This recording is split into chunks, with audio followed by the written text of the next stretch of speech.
Hello, everybody. How are you today? My internet's acting a bit spotty, so if I cut out, just hang around. I'll be back.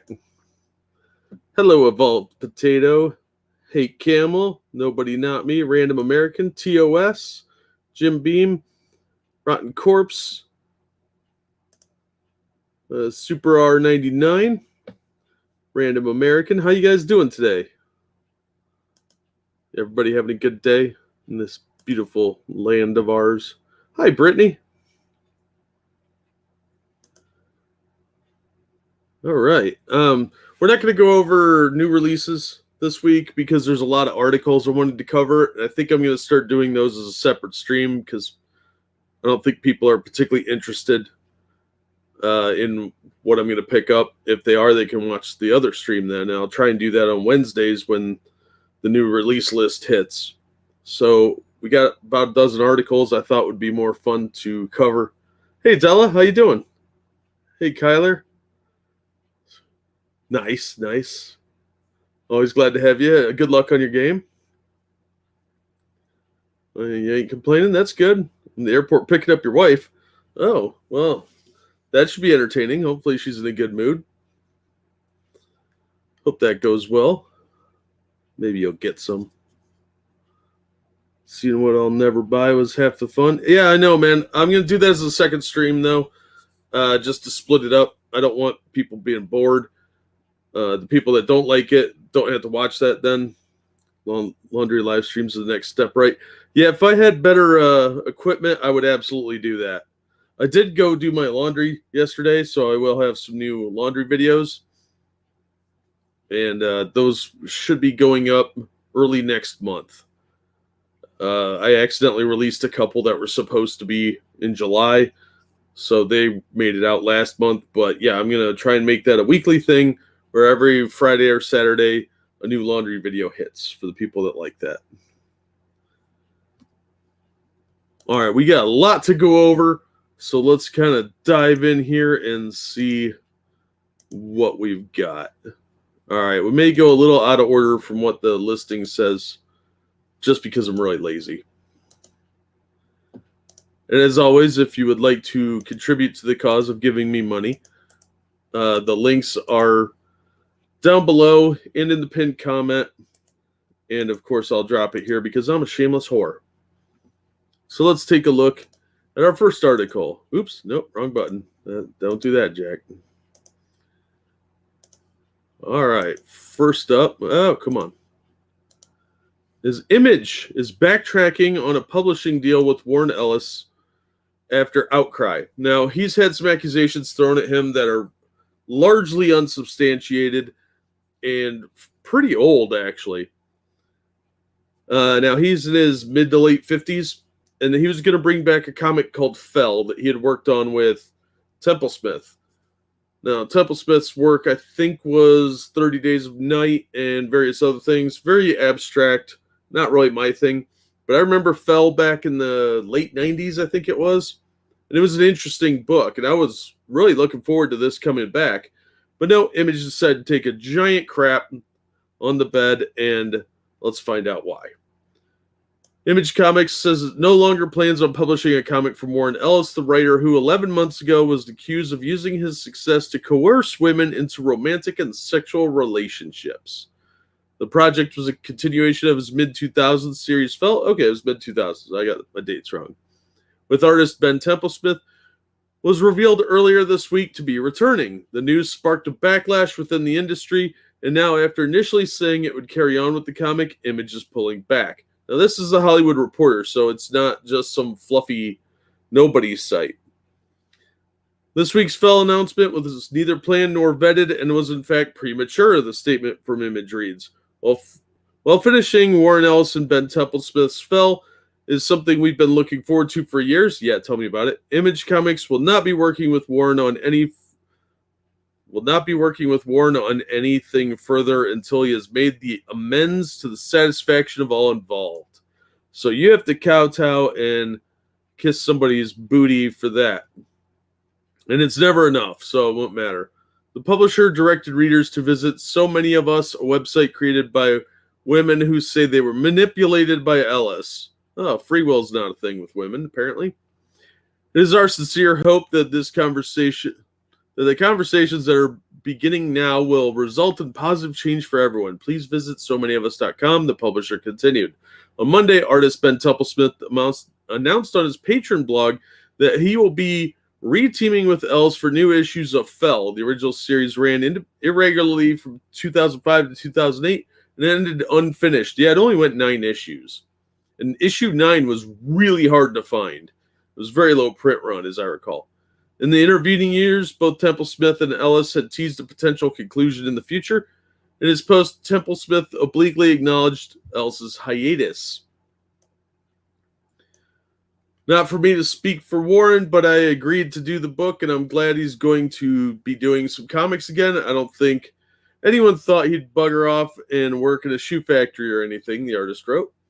Although Ellis has been publicly silent since a June 19, 2020 public statement, 2 high-profile projects he'd worked on have been released since then. The conclusion of the 12-issue series, The Batman's Grave, which ended in December and ended really dumb, and the 4th and final season of Netflix animated series Castlevania, which was released in May of this year. However, it is understood that Ellis's work on both projects was completed ahead of the allegations against him being made public. There was some controversy as to whether or not DC was going to publish the last parts of Batman's Grave. And that would have been dumb to not publish them and incredibly lazy because people were reading it.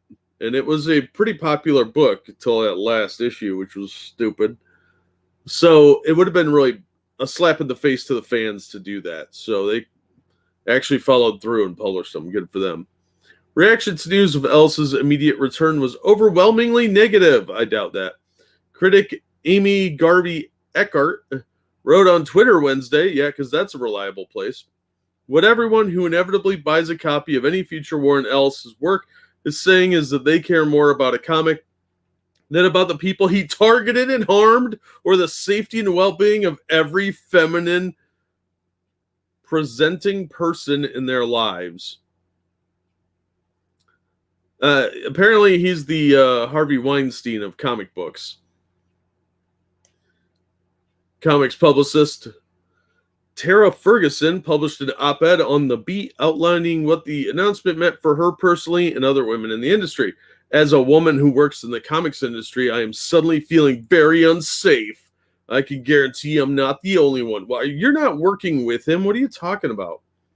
Ferguson wrote.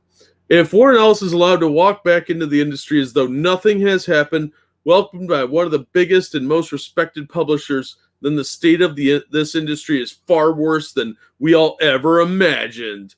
Oh, that's a bit hyperbolic. Ferguson expanded on this point in an email to The Hollywood Reporter. Comics has always been very male and white. Ooh, double evil.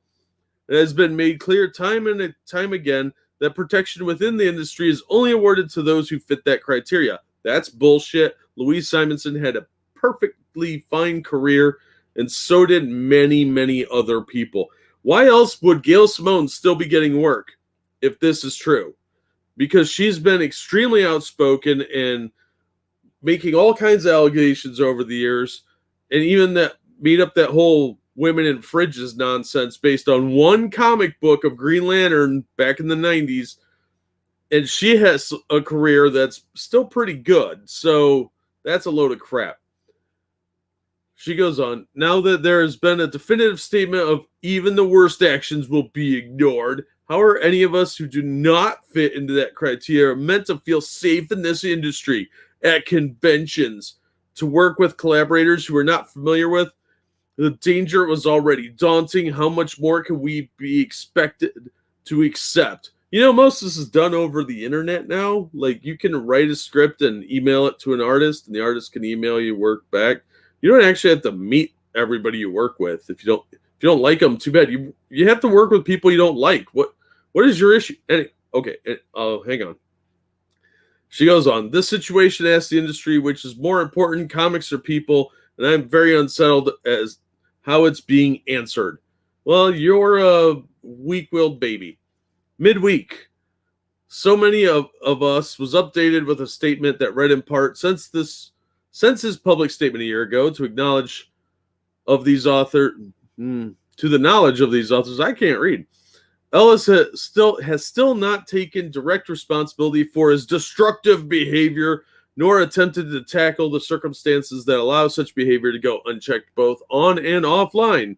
The statement asked Ellis once again to, quote, earn the opportunity to become the man so many people believed him to be. Wow, are you assuming his gender? Wow, that's a bold statement. A day later, Ellis reached out to the group and also updated his orbital operations mailing list for the first time in almost a year, writing, in the past, I've been careless and unthinking in my personal relationships, and I again apologize without reservation. In the last year, I've entered therapy and taken other measures to change my behavior and am continuing to process the help and advice I've received. I've had a lot of long, hard conversations with people who are or have been close to me, and I need to have a lot more. I'm working on change. I've been silent because I've had a lot of work to do and still do, and have repairs still to make, and wish to proceed mindfully without causing further harm. I have, of course, been silent and isolated far too long and should have addressed things sooner and proceeded with more speed. I apologize. So we got an apology. We got the word harm. A lot of work to do. Working. The word work is real big with these people. Long, hard conversations, change of behavior therapy. He's hitting all the markers here for one of their little suck-up apologies, but it's never going to be good enough. Elsewhere in the newsletter, Ellis noted, naturally, trying to mend my errors now makes it look like the only reason I'm speaking at the moment is to serve the new Image Comics project. It's not, but that's irrelevant. This is about me trying to make things right, regardless of how it looks for me or how good or bad the timing is.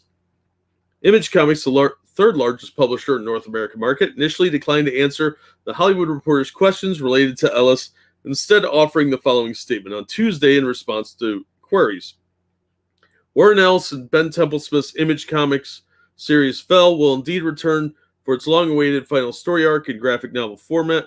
We will have more details to share about this very soon. As a public outcry against Ellis and Image Comics for agreeing to publish the project grew, a number of creators publishing through Image started to voice their displeasure. I'm disappointed in Image for publishing it, tweeted the Department of Truth co-creator James Tynion IV, while Nocterra co-creator Scott Snyder noted that he can't support Ellis's new projects, old or new. One anonymous creator, however, told The Hollywood Reporter they would not stop working with Image simply because of Ellis.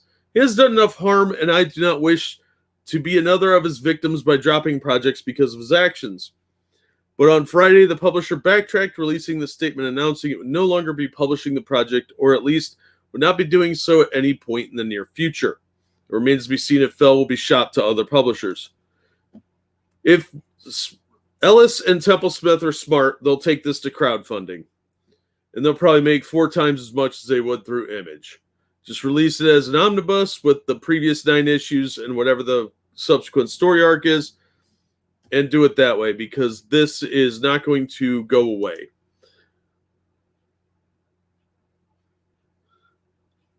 Hey Jim, how you doing? Hey Duck Dog, Zombie Teddy, how you doing?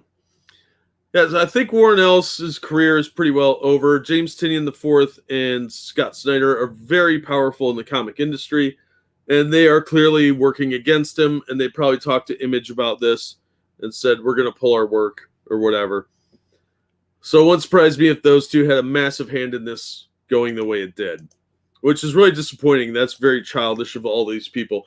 There's no proof of these allegations. What it sounds like happened is a lot of these women were hooking up with Ellis, and some of them having sex with him on the premise that he is somehow going to help their career. So it sounded like a tit for tat that didn't go their way, and now they're complaining. Hey, Shady, how you doing? Oh, thank you, Mike Latosis. Latoris. Mike Latoris. Very cute. There's a man in a boat somewhere. That's true. There is. And he is a very, very happy man sometimes. But he does tend to get wet a lot. Thank you, Mike Latoris, for the donation.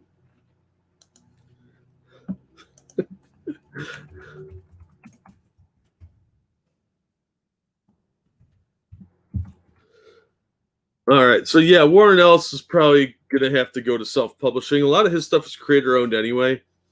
And he was real big in the turn of the century, late 90s, early 2000s. And the fact they never finished Fell was really disappointing, but I would still want to read the book. I can separate art from artist, so I don't have to like the creative team behind it. Every now and then I'll find something somebody said egregious enough to not buy their book, but I'll just get out of a discount bin then. That's usually how it works. So, yeah, they're canceling Warren Ellis, probably out of jealousy. Hi, Angela. Yeah, pretty much random. All right, now we're going to move on to another Hollywood Reporter article. And this one is a little bit more interesting to me. Made bank on the Hellblazer and Red movie options. Oh, it wouldn't surprise me at all. He's got a lot of money. He's had a lot of stuff optioned. Like it said, he worked on the Castlevania animated series. He's got a lot of creator-owned stuff, and since comics are hot right now, he could probably sell some of that stuff pretty easily, and he's probably already a multimillionaire. So, yeah, I think he's okay.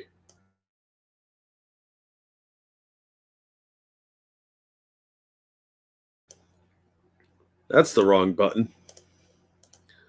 All right. This time, John Boyega's abrupt exit from Netflix's Rebel Ridge. Now, for those of you that don't know, it sounds like he just up and walked off the set, packed his bags, and left. Now, let's read here. In early June, John Boyega abruptly exited the Netflix production of Rebel Ridge for, quote, family reasons, according to a statement released by the streamer at the time. But other sources say that, in fact, Boyega simply walked away from the production while filming was underway, which, according to one person with knowledge of the situation, the filmmakers only discovered when they looked for him at his hotel and found that he had checked out. According to sources, there seems to be no incident that prompted Boyega to leave in the midst of shooting. Several insiders, however, say the star had a myriad of issues ranging from the script to his accommodations. Now, this is a Netflix show, so the budget is significantly smaller. I think it's $25 million. So, top Netflix executives, including head of Global Films Scott Stuber and co-CEO Ted Sarandos, tried to persuade the star to return to the set without success. Dozens of crew members on the project were let go after Boyega's departure of the film disbanded. The shutdown may be temporary, however. Sources say the new plan is to resume shooting with a new lead early next year. So he cost a lot of people their jobs by doing this. Industry veterans say they cannot remember an instance in which a star walked away from a movie while filming was underway. I know actors who wanted to back out of a movie, but nobody actually bails, says one top executive who is not involved in the movie.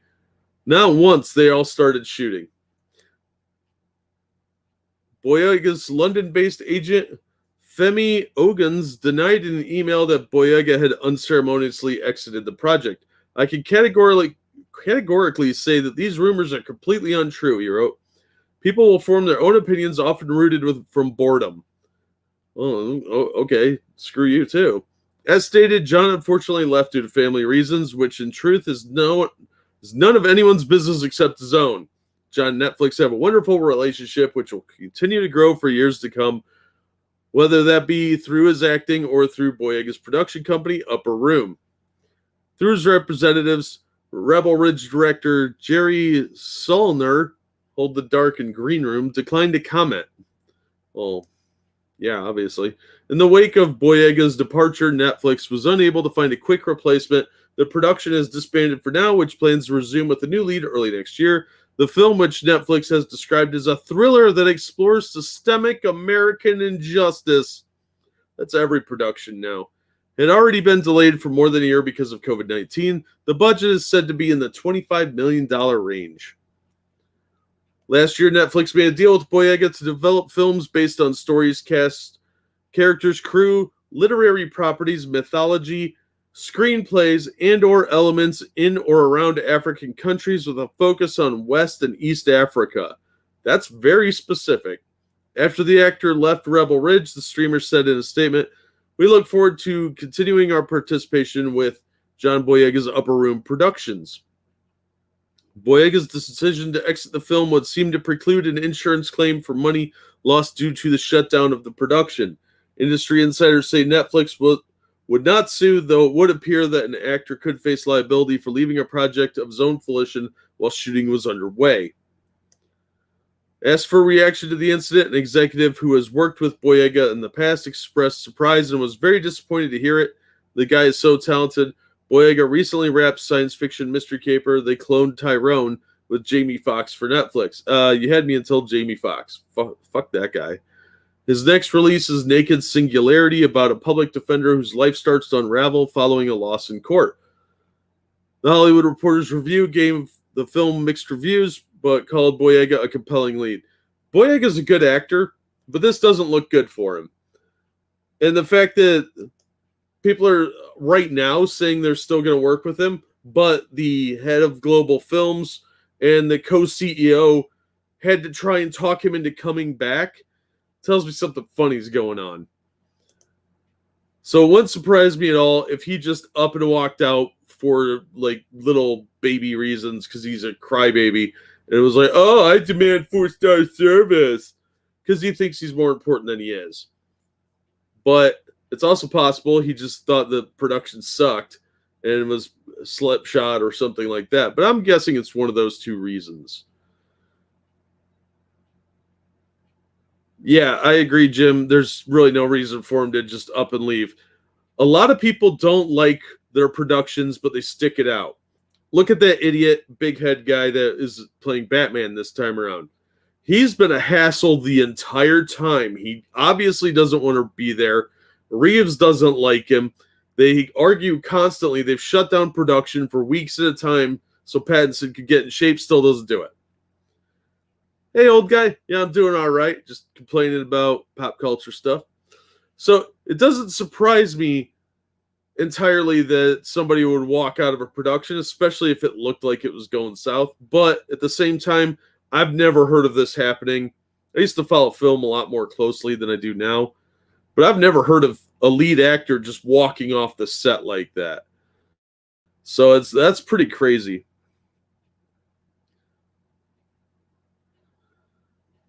Yeah, that's true, Gunsky. That's very true. But I don't know. It's very odd that this happened, though. And they're being so nice to him. Because I probably wouldn't be that nice to him if he just up and shut down production.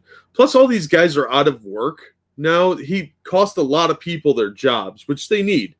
You know, they sounds like they were overseas, and he just up and wandered off. Yeah, the island of Dr. Moreau. What a freaking nightmare that was. Same with like Apocalypse Now. But everybody toughed it out because that's their job. That's how you make a living, get paid. And doing the work means that you actually get more work later. So you actually have to complete the movie as much as possible to get the prestige of being in a movie. Oh, they're still paying them? Good. Kind of surprised by that, actually. But still, you know, you block time out of your schedule for that. It's just a huge hassle. So I don't like that he did this. I think it's kind of, unless there was a legitimate emergency, which, quite frankly, he probably should have told them. It would be very unprofessional of him to do this. So, yeah. So that's that. I thought it was worth talking about because he seems to be very opinionated and strong-willed, and Hollywood doesn't deal well with that. And look what happened to the guy that played Cyborg. His career's probably going to be gone. Even though he was apparently probably right with a lot of the stuff he was saying, he still spoke out against the studio. And walking off the set is probably significantly worse in the eyes of future employers and people you're going to do business with. I mean, yeah, he's a multimillionaire, but he's a rising star. He's a really good actor. He's got potential. And maybe Star Wars screwed him up. I don't know.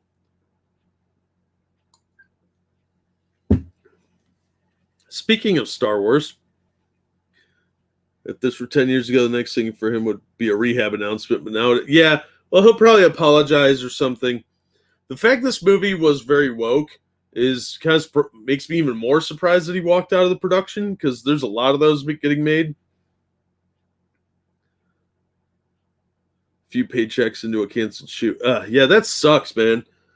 I think those guys are probably going to end up losing money. And Netflix's budget's going to go way up for that film. And the fact that they're not going to work on it again until next year, that really probably threw a big wrench in their works.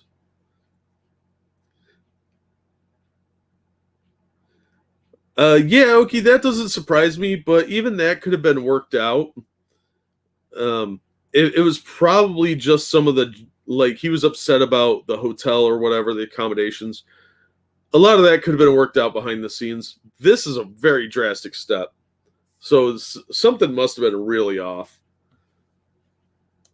So, yeah, I don't know. I do hope the crew gets paid, though. Those are the guys that really make the thing come together. If they hate you, your movie's going to blow.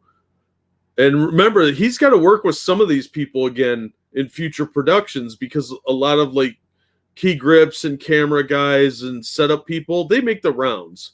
And if you've got a reputation for being an ass, that gets around and people are not going to respect you or try super hard to make your movie really awesome. You want to be really nice to all the behind the scenes people. That's why when Jim Carrey bought a car for a crew member on the set of Sonic 2, I think that earned him a lot more goodwill. Because if you want to find out what actors are really like, you talk to the people behind the scenes. You talk to security, you talk to the crew, you talk to the catering staff. They're the ones that are going to give you all the real dirt, and they will spread dirt if they don't like you. Just like any other workplace. So you're going to end up having to work with some of the same people again, inevitably. So it's kind of a bad idea to screw them over. But on to some more Star Wars news. Creeping up on some comic book stuff here, so don't worry. Some more comic book stuff, I should say. The Acolyte. This is from Bleeding Fool, the new Star Wars show Acolyte. Show writers never saw Star Wars, focusing on queer representation. This show is going to be a treat. After the streaming service's initial hit series, The Mandalorian, several more Star Wars series were moved into development at Disney+. Star Wars The Acolyte is one of those live-action series. It was created by Russian Doll co-creator Leslie Headland. Details regarding the upcoming series, which will be female-led, are being kept under wraps, as with everything Disney and Star Wars. What we do know about the show is that it will be a mystery thriller set in the dying days of the High Republic. Yeah, because that was selling so well. And while details are scat, the showrunner infamously deleted hundreds of old tweets when she got the gig. It's not too difficult to find clues about what the approach and gate of the first female-led Star Wars series will be. While access to media outlets like the AV Club regularly avoid this detail, Headland is perhaps best known as being one of Harvey Weinstein's assistants. See, it all circles back to Weinstein. Beyond that, her Hollywood credentials include work on feminist films like Bachelorette and Sleeping with Other People, as well as her series Russian Dolls. Nevertheless, Headland is being given free rein to create a new series with new characters that will fit in the world of Disney Star Wars and will be far more concerned with inclusion and representation than anything that came before it. In fact, Headland has her own production company, Shoot to Midnight, where the mission is to cultivate diverse, underrepresented artists, storytellers, producers, filmmakers, and other creators. That's what that. She looks like she's making that noise. Ugh. A recent interview at AV Club revealed some fascinating comments from the first female showrunner for a Star Wars show. AV Club. When you have queer people making anything, it creates a certain anticipation for more meaningful representation. How do you balance making your story more inclusive while also just keeping in mind the considerable history involved? Oh, that's a word salad, isn't it? Hedlund responded, well, I love the interview that Mark Hamill did where he says, if Luke is gay to you, then of course he's gay. That is such a strong, beautiful thing for him to say. She continued, that being said, as somebody that is a lesbian, every time I see gay or queer representation in media, I scream with happiness. That's weird. There's nothing like seeing that out in the world. I literally was behind two mothers with their children at the airport, and I was crying. It's so unusual to see, and as someone that was raised very religiously and very heteronormatively, I mean, I could almost get emotional talking about it now. You sound like an emotional basket case. While discussing other Disney films and the messages that convey beneath the surface, she refers to Frozen. Quote, every stories that are coded queer like Frozen, a movie that would have changed my entire life if I had seen it when I was 8. I think I would have had a completely different experience in the world if I had seen that movie when I was younger. When I sat in theaters, like, I'm 32, I'm miserable. I saw it with my sister and was like, we're going to see this movie. I heard it's good. We're going. Then it was just waterworks. You cried at Frozen?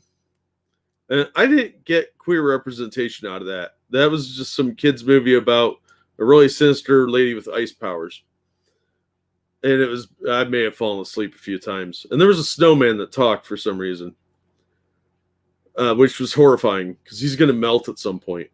Further into the interview, Hedlund reveals that seeing who can be queer in Star Wars was sort of an ice-breaking exercise in the writer's room. I look back at the way I consumed Star Wars and the types of characters I gravitated toward and wrote fan fiction about or identified with. Could they be seen as gay or queer characters? Probably. I mean, one of the things we did in our writer's room to kind of break the ice was to ask, who's your favorite Star Wars character? And you could tell that people, when I said mine, and they were like, yeah, well, you're gay. That's because you're gay. But it's true. It's a beautiful conversation to be having. Sometimes people think that representation just completely with media, meaning the story within the story, makes up for representation behind the camera.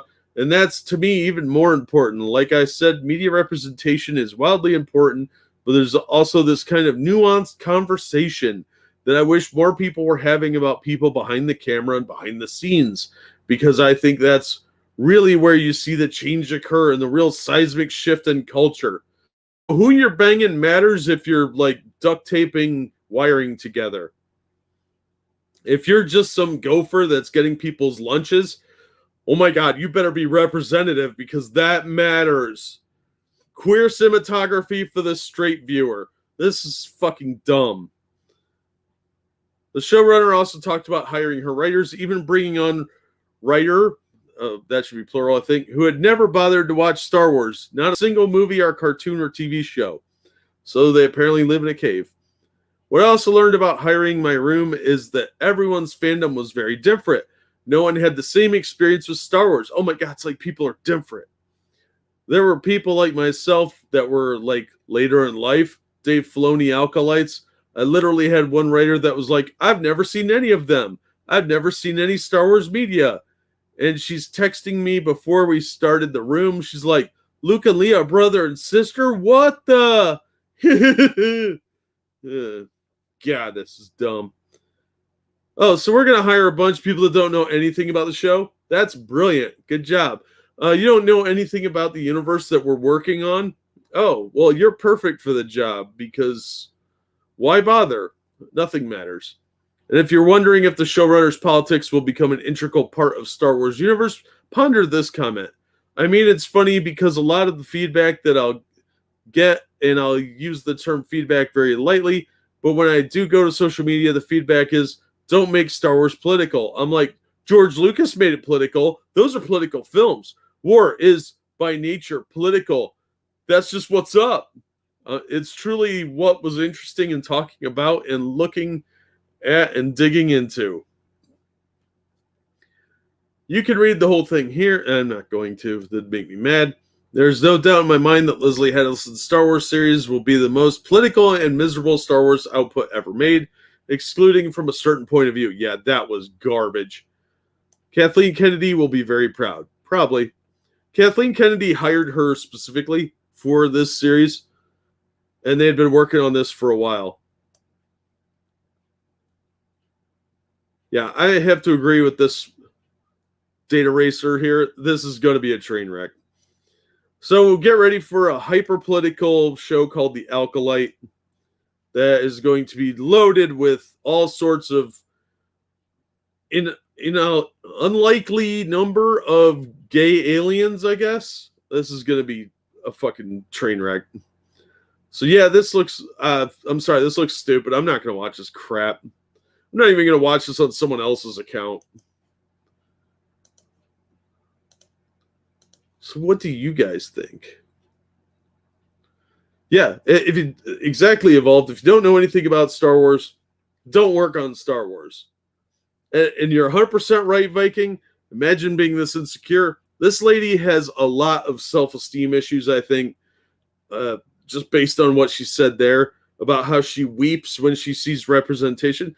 I don't look at fat white dudes on that are in middle age on screen. I'm like, oh my God, I'm represented. No, I don't care. I want a good story. I don't care about who they're banging. I don't care, especially if it's an action show like Star Wars probably tends to be. Yeah, there might be some political messaging, but it's not the focus of the story. Maybe the prequels, I guess, kind of.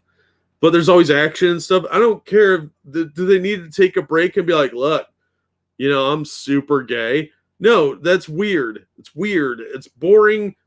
It sounds so much like religious programming.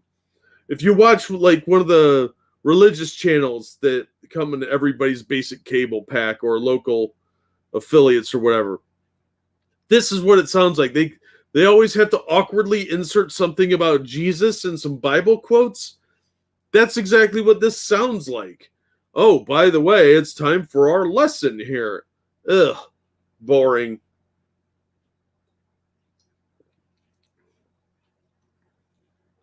I'm right there with you, Viking. I'll never understand why they just can't make an original movie without attacking it to the cart with a dead horse. Yeah, I know, man. I don't know, Duck Dog. It's just garbage. I would think it would be a disqualification, Jim, but nope, that's a bonus. They are literally tossing Star Wars in the dumpster and setting on fire. Nobody. It's not just a dumpster. The entire extended universe is getting scrapped. It looks like that might be changing a little bit because Disney likes money, or at least they should. But I don't have a lot of faith that anything's going to change until I see it change. And if this shows like this with this Leslie Headland, if this goes through, which it looks like it's going to, that tells me that Disney is being kind of schizophrenic on how they're handling this, and they don't know what to do with Star Wars. They have to make their woke stuff, and they have to make stuff that sells. So it's really stupid. Yeah, they're probably barbecuing that corpse after they peed on it because they're a bunch of weirdos. It's a garbage compactor. Nice. Very nice. All right. Next news is an update from a couple weeks ago. This is from People. Drake Bell pleads guilty to attempted child endangerment, faces up to 2 years in prison. The actor was arrested and charged in Cleveland earlier this month over an incident that took place in December of 2017.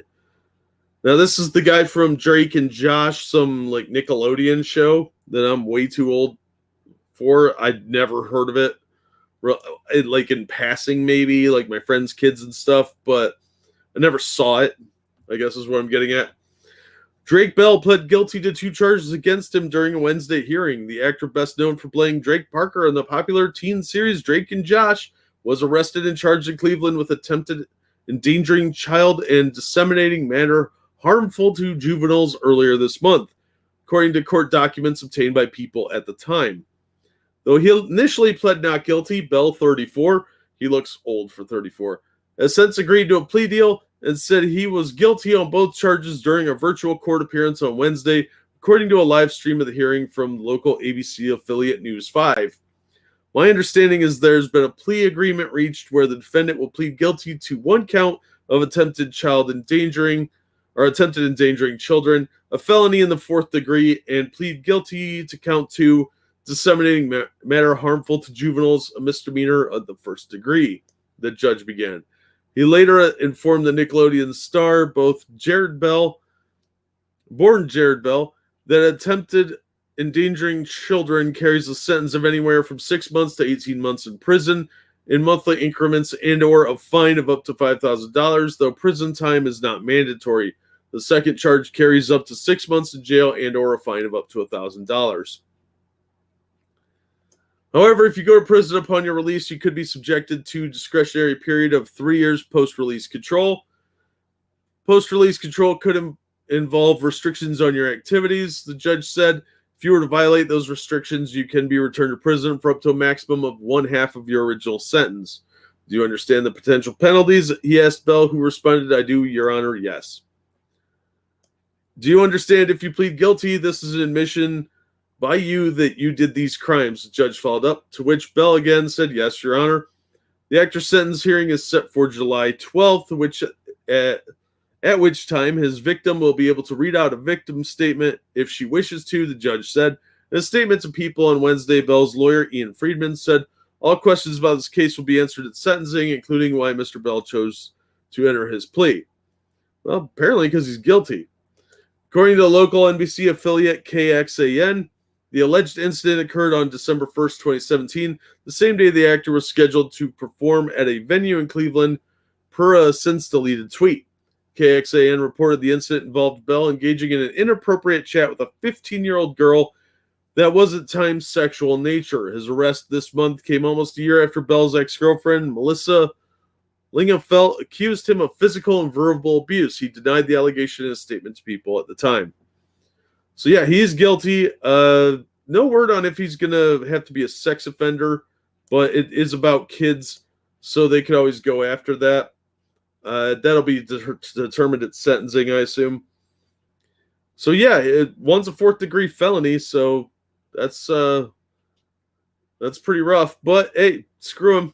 He could have got a lot more than that if he had gone to trial. And this was a pretty sweetheart deal.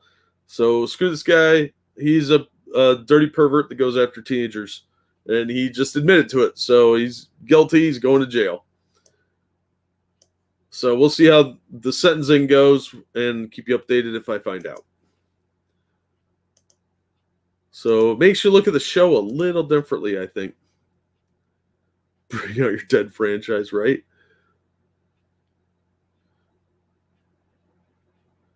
Your stepson liked that show way back when. I heard it was popular. I never saw an episode, I don't think, but I know people's kids that have, and some ex-girlfriends' kids, I think, watched it. The wood chipper of justice, right? Wouldn't that be awesome? It's, from what I understand, Jim, is that he was texting back and forth and maybe soliciting images or sending images. But it's a little nebulous, and they haven't released a whole lot. One of the shows that they slime the kids. No, I don't think so. This was more of a sitcom kind of thing, I think. Yeah, well, maybe off behind the scenes, random.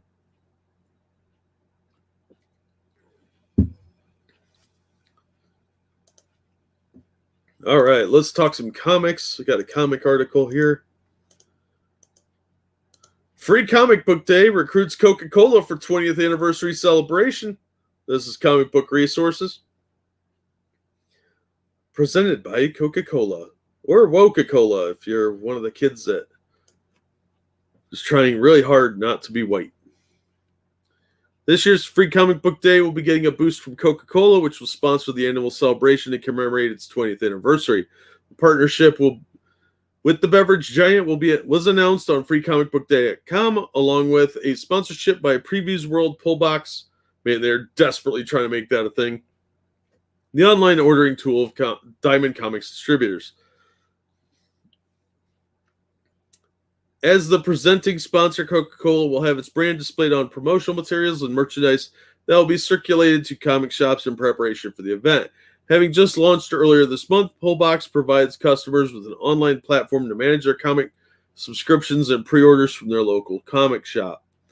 From what I've heard from retailers is that thing is a giant pain in the ass. Scheduled for August 14th, the highly anticipated Jubilee will include a specifically designed anniversary logo and commemorative artwork from Scotty Young, whose one-of-a-kind design champions the power of imagination and the endless possibilities of comic storytelling. Young's design will emblazon the official posters and t-shirts of Free Comic Book Day 2021 and will be available for purchase at participating locations. To bolster interest in the summertime celebration, August is barely summer. Organizers of Free Comic Book Day 2021 have also initiated the Find Your Story social media campaign, which encourages readers to explore new worlds, revisit their favorites, and discover new destinations in the pages of a comic. Maybe if the comics were good, I would get behind that. Employing exclusively designed virtual posters that feature various comic book settings, the campaign is aiming to inspire fans to share all their favorite and newly discovered comic book destinations on social media and using the hashtag #FindYourStory. Blah, blah, blah. Yeah, this just kind of goes on a little bit. So August 14th, Coca-Cola is going to be sponsoring Free Comic Book Day. No word on if you have to try to be less white to get your free comics, but it wouldn't surprise me. So I thought that was interesting.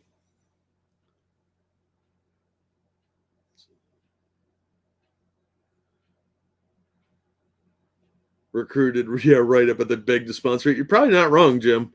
They've got some PR damage to fix. Yep, random. They only now have that, and it's apparently a real nightmare to navigate and collate on the back end for the store owners. Plus, stores have to pay to opt into that when they could just, I don't know, do a Google Doc for their customers instead. It seems infinitely easier, and you can make sure everybody gets what they want for sure, instead of relying on a third party who might screw up or shut down during COVID entirely. August is definitely summer. Yeah, but it's kind of the back end of summer. You know, it's the like, well, summer's almost over. It's the pity party of summer months. Free Comic Book Day has been such a jerk off in the last way free comics was intended for. Yes, exactly. The new Free Comic Book Day stuff has been total garbage from most of the companies. Some of the independent stuff has been really good, like IDW did a Usagi Yojimbo that was really good. That was basically just another comic. And I think it was American Mythology did one that was really good. There was a Blade Runner one from Titan that was good, but it's a great opportunity to try out stuff from anything other than the big two, or big three, I would say, because the Image books kind of blow. Marvel stuff was crap. DC stuff was crap. Valiant's was crap. Exactly, Oki, that's what they need to do. It's exactly like the tobacco industry. You hook them young and customers for life. Hey, Tristan, how you doing? Yeah, Usagi Yojimbo has been a great book. The new issue, if you see it on the stand, I'd consider grabbing a copy and selling it to some idiot speculator online. It's been going for like $25. Introduced a new female bunny. So the speculators have jumped all over that bandwagon for whatever reason. But read it, enjoy it, and then sell it to one of those morons for 3 times the price. All right, let's talk some Pokemon. And we all know that I know really nothing about Pokemon and don't care about it, but it made the news. Pokemon Sword and Shield leakers must each pay $150,000 following settled lawsuit. This is from Comic Book Resources. 2 people who were sued by the Pokemon Company over leaked images from a Pokemon Sword and Shield strategy guide must each pay the company $150,000 per terms of the settlement reached in June. Pokemon Company filed its initial complaint in November 2019, Polygon reported, with screenshots from the strategy guide that were posted on Discord before its public release date. The Pokemon Company subsequently alleged that a worker from the company that printed the guide captured the screenshots and posted them. In an additional complaint, the Pokemon Company accused the second defendant of sharing the images to a worldwide audience on Discord. A retweet isn't really something to get sued over, I don't think. The images included Gigantamax versions of some of the Pokemon and fed a backlash from disgruntled fans. There it is. Displeased that there was not a national Pokédex. It's because they got blowback. That's why they did this. The Pokemon Company issued internet requests to take down the images. However, there were so many leaks of images, including from a Portuguese site that leaked so many images it was banned, that the hashtag Game Freak lied hashtag started trending. There was also a leak from a beta version of the game in 2020 after its official release date, and a Pokemon Sword and Shield hacker was arrested in Japan in February. You do not want to get arrested in Japan for violating someone's copyright. They don't mess around over there. The settlement requires each defendant to pay attorney's fees and damages to the Pokemon Company. Now, they don't really go into too much detail here because I don't think a lot of it's public, but that is a really high amount for posting some photos. So I don't know what that's all about. I think it's a bit egregious to go after somebody that just like retweeted it. The Portuguese person that shared way more images probably would have been a much better get for them, but I don't think that was in their purview. They probably just bullied these guys into a settlement because they got the money to do it. So thought that was interesting. Hi, Becca. Hey, Kyle. There are too many Pokemons. Yeah, I don't even know what a Gigantamax Pokemon is, if I'm even pronouncing that right. But it sounds like that was probably a big deal. That is true, Duck Dog. Dum-Dums do enjoy walking into traffic. They'd probably do that without the game. Yeah, you really don't want to mess with the Pokemon Mafia. They have more money than small countries do, so... Well, there goes the chat. Yeah, don't mess with Japanese companies and their IP. That's why I don't review manga on the channel, because I have to put that behind a paywall if I'm going to review those, because they have very, very, very strict guidelines on that stuff, and they don't have fair use in Japan. So they will file a complaint with YouTube and have your video taken down. And if I'm going to review anything that's a Japanese IP like that isn't published in the States. Ever been so hot when you fart you weren't sure if you shit yourself or just blew the sweat off your asshole? Yeah, I think we've all been there, Jim. And that's probably what these guys were worried about when they messed with the Pokemon Company. And they found out the hard way that it was the first option.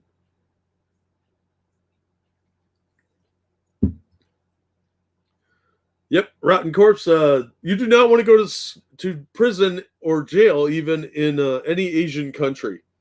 They do not screw around. You'll be eating a bowl of rice with rotting fish heads, sleeping on your mat, and liking it, because that's all you get.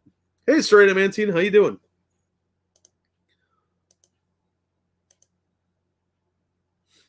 All right, we'll save that one for a second. Oh, hey, Ginger Snap. Sorry if I missed anyone. I can't watch chat when I'm reading the articles because technical issues. All right, next up, Loki director Kate Herron confirms focus on series was to acknowledge Loki as bisexual.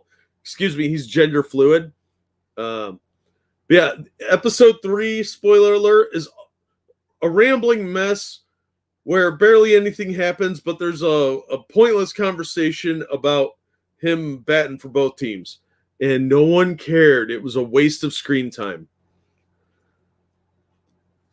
Loki director Kate Herron recently revealed that her goal with the Loki series was to acknowledge the character as bisexual. Herron's comments come following the release of the 3rd episode titled Lamentus.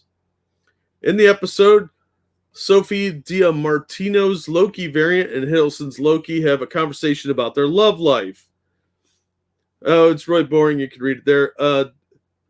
How about you? You're a prince, she adds. Must have been a prince or perhaps another prince. A bit of both, Loki replied. I suspect the same of you. Yeah, it was just didn't fit. It was a weird, awkward conversation scene in there that felt tacked on.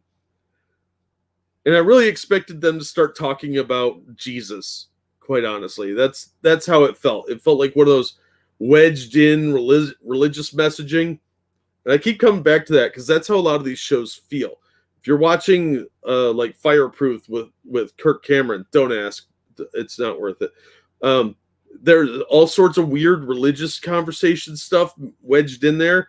That one's even more mild than most. But go watch a religious channel sometime. Watch one of their movies, and you'll just hear randomly people start quoting the Bible. 99% of the people in the real world don't do that because it's weird and awkward. And it makes no sense, generally speaking, unless you're talking to a zealot. Herod would not only address the conversation, but share screenshots of it to her Twitter, where she announced acknowledging Loki as bisexual was a goal for her in the show. She wrote, from the moment I joined Loki, it was very important to me and my goal to acknowledge that Loki was bisexual. It is in part, it is in a part of who he is and who I am too. I know this is a small step, but I'm happy. My heart is so full that we can now have this is canon in the MCU. Why is that capitalized? It's not the company canon. You're not taking photographs. And here's one of her tweets that nobody cares about. Hiddleston's doing a great job on this, but his acting can't save the show. And I kind of want to bang this chick. She's kind of cute. Not my type, though, and kind of old, but let's still tap it. Marvel Studios previously revealed the character's gender fluid in a promo for the show. As you can see below, the TVR rap sheet reveals Loki's sex box is marked fluid. Ooh, because nobody cared. I don't care about the sex life of Loki. That's his business, not mine or hers, if you're going with the Enchantress variant here.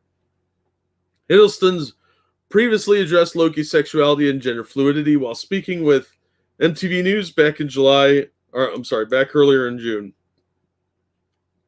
Yeah, they're just puffing up the show. So yeah, their point was not to tell a good story or even a particularly entertaining story that ties into the movies. It appears to be just to reflect the director's own sexuality yet again. Do we really have to have this where people have to wedge in their personal nonsense into TV shows? Like, how shallow are you? Well, it's Hollywood. Never mind. Answered my own question.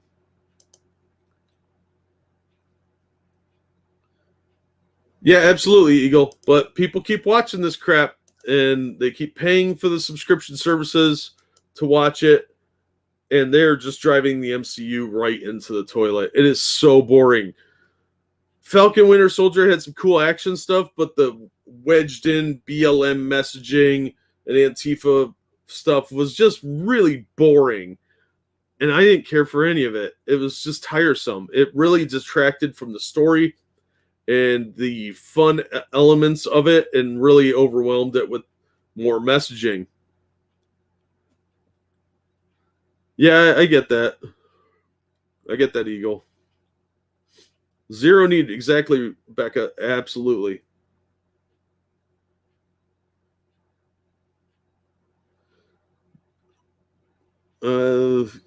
Yeah, okay, that's a good point. But I'm guessing that they're kind of like semi-magical creatures. They don't really explain magic real well in the MCU, or if there's different types of magic, that sort of thing.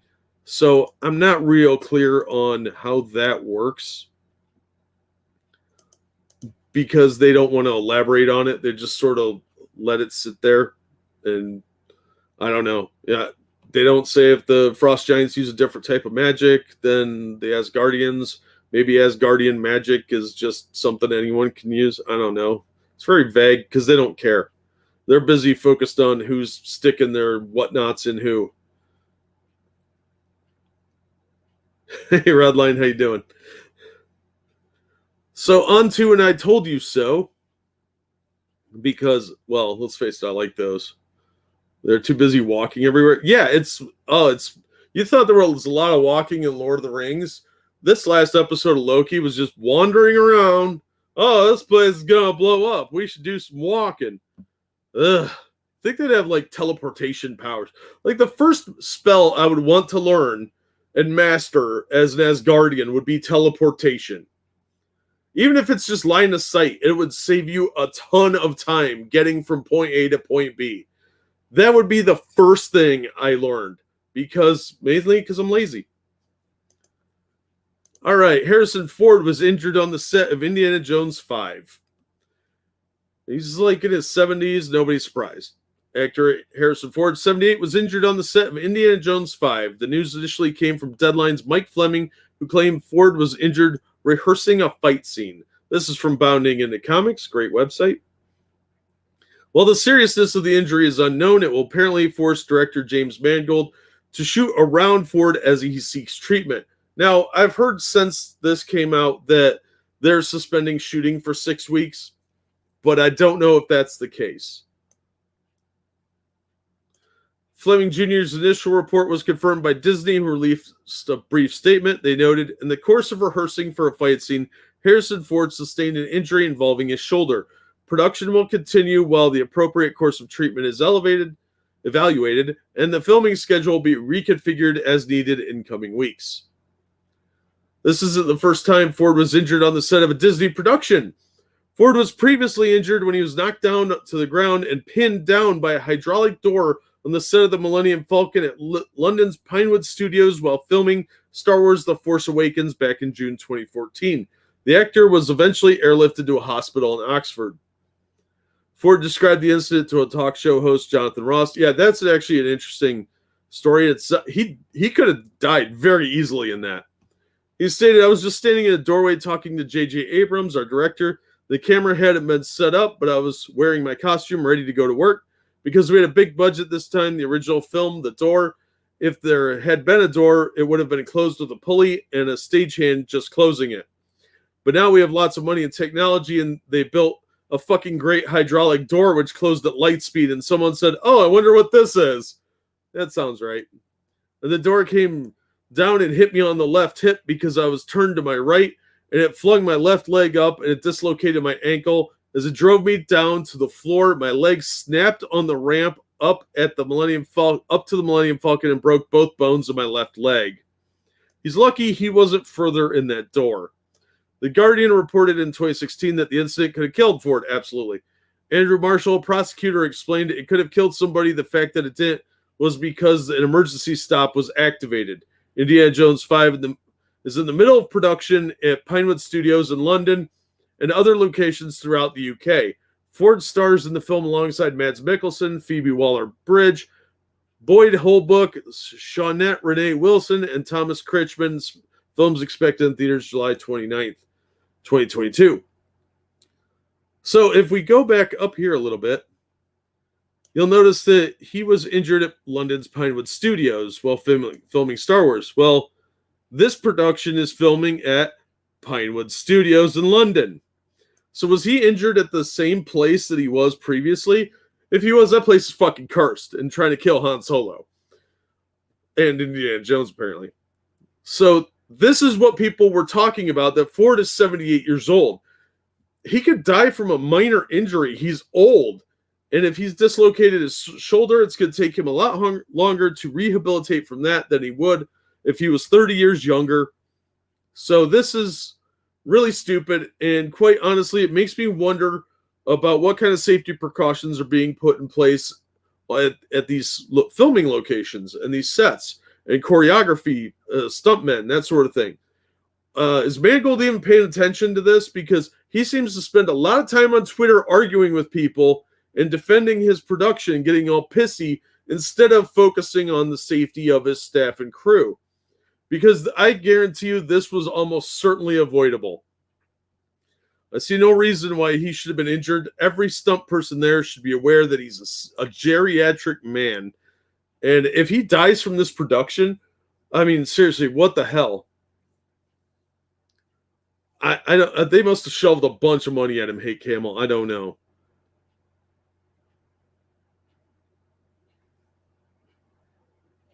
It's just a fever dream of Indiana Jones. That's true. Indy is a little bit cooler, in my opinion.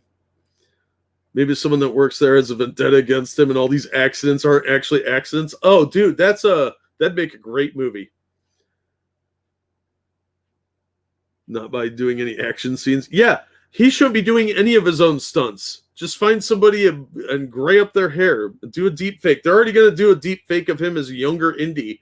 Just deep fake him on the stuntman. It would be actually easier because you could do all these quick cuts that they do for shitty action scenes nowadays. Oh, I guarantee you that's what it was, Eagle. He's an old man. He is in good shape, but it doesn't take a lot to get injured as you get older. I hurt myself all the time. I'm out of shape and fat and significantly younger, but it goes along the same path. If you get injured easier, you get injured easier as you get older. So it's pretty easy to accidentally just twist and pull something when you're in your 40s. When you're in your 70s, it's even more significant. It's going to take longer to heal. It's going to be a more significant, noticeable injury. There's no word yet if he's had to have surgery that I've seen, but it wouldn't surprise me if he has to have surgery. He's going to be out for at least a month. Just sit him in a chair with a green screen behind him and Photoshop his head in. Yeah, pretty much. It would not be that difficult. There's all kinds of cool technology for that stuff now. Yeah, brittle bones. He's an old man. He might have like osteoporosis or something. I don't know. I don't know what his regiment's like, but even if he's a really healthy 78-year-old, he's still a 78-year-old. He's not exactly running around. If you watch the show Picard, you can watch an old man try and run, and it's just sort of a weird fast walk. Oh, hey, James, how you doing? Before it is deleted, it will be a bigger draw, sort of like the dumpster fire of The Crow. Yeah, I have a guilty pleasure for The Crow. I think that movie's weirdly fun. It's so over the top. But yeah, and maybe that's what they're shooting for. I don't know. Maybe they want him to die. If they're lax on the safety of an old man who's the star of the film, what are they doing about the safety and security of the crew and the other actors? If I were Disney, I'd be a little nervous about this and be sending someone over to make sure everything is super safe, no matter what it is. And I would not be letting any of the main stars do their own stunts.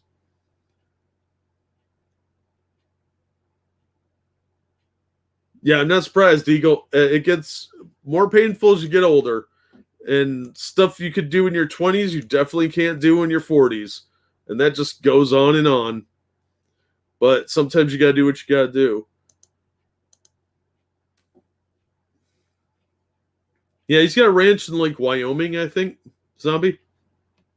He's semi-retired. They must have backed up a truckload of money at him for this. But I don't think they should have done it. They should have recast somebody else's Indy and done a different movie.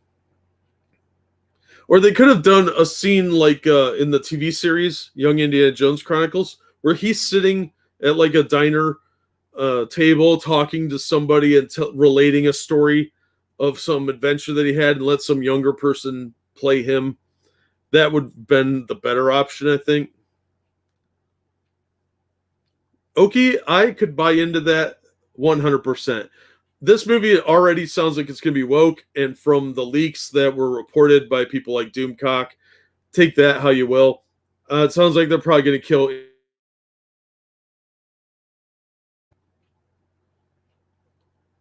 I do what's best for you, Eagle, every time. 2 sequels were straight to video. Yeah, I never saw the sequels.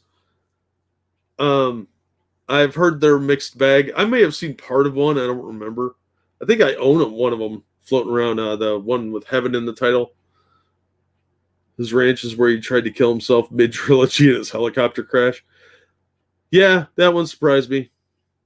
He's trying to make back all the divorce money. Yeah, it's a weird, fun movie, James. That's what I always thought. But yeah, it's never going on a classic list. But I will watch it. And for its time, you didn't get a lot of comic book adaptations. So we took what we could get. Yeah, everything about this Indy 5 sounds awful. Or have him as a little cameo like they did with Stan Lee. Yeah, absolutely. I'd be fine with that.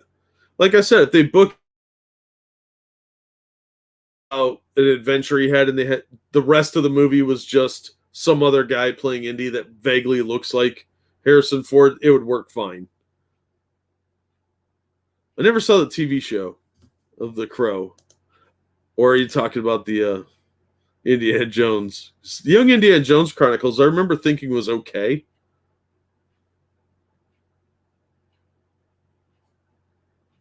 Yeah, okay, they could have done that. There's rumor that this chick that's in the movie is going to take up the mantle of the Hat and Whip. That's the rumor coming out, but it sounds suspiciously like what they did with Rey in the new Star Wars trilogy. So it wouldn't surprise me if that were true, because Kathleen Kennedy, she doesn't like the fans, or from what I could tell, men very much.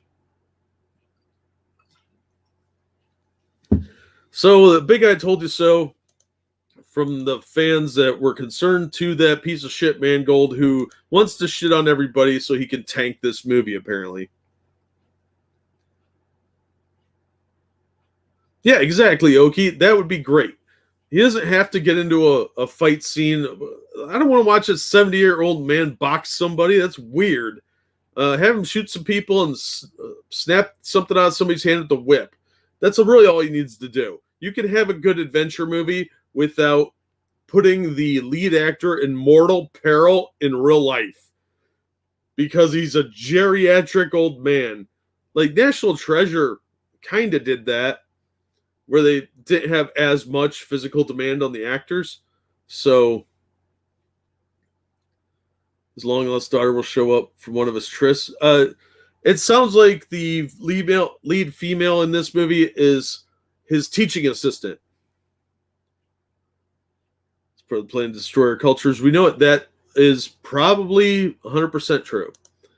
I would not doubt that at all, based on what I've seen coming out of Hollywood. Okay, and more Disney news. We have a casting for Snow White. If I can get my screen share to work. Disney casts West Side Story star Rachel Zegler to lead Disney's Snow White live-action remake. And this is from Variety. One of these things is not like the other. She doesn't have a hairpiece. Mirror, mirror on the wall, who's the fairest of them all? Rachel Zegler has been cast as Snow White in Disney's upcoming remake of the classic fairy tale. Zegler, who beat out many for the role, is poised for a major breakout. All right, can we stop cupping her balls now?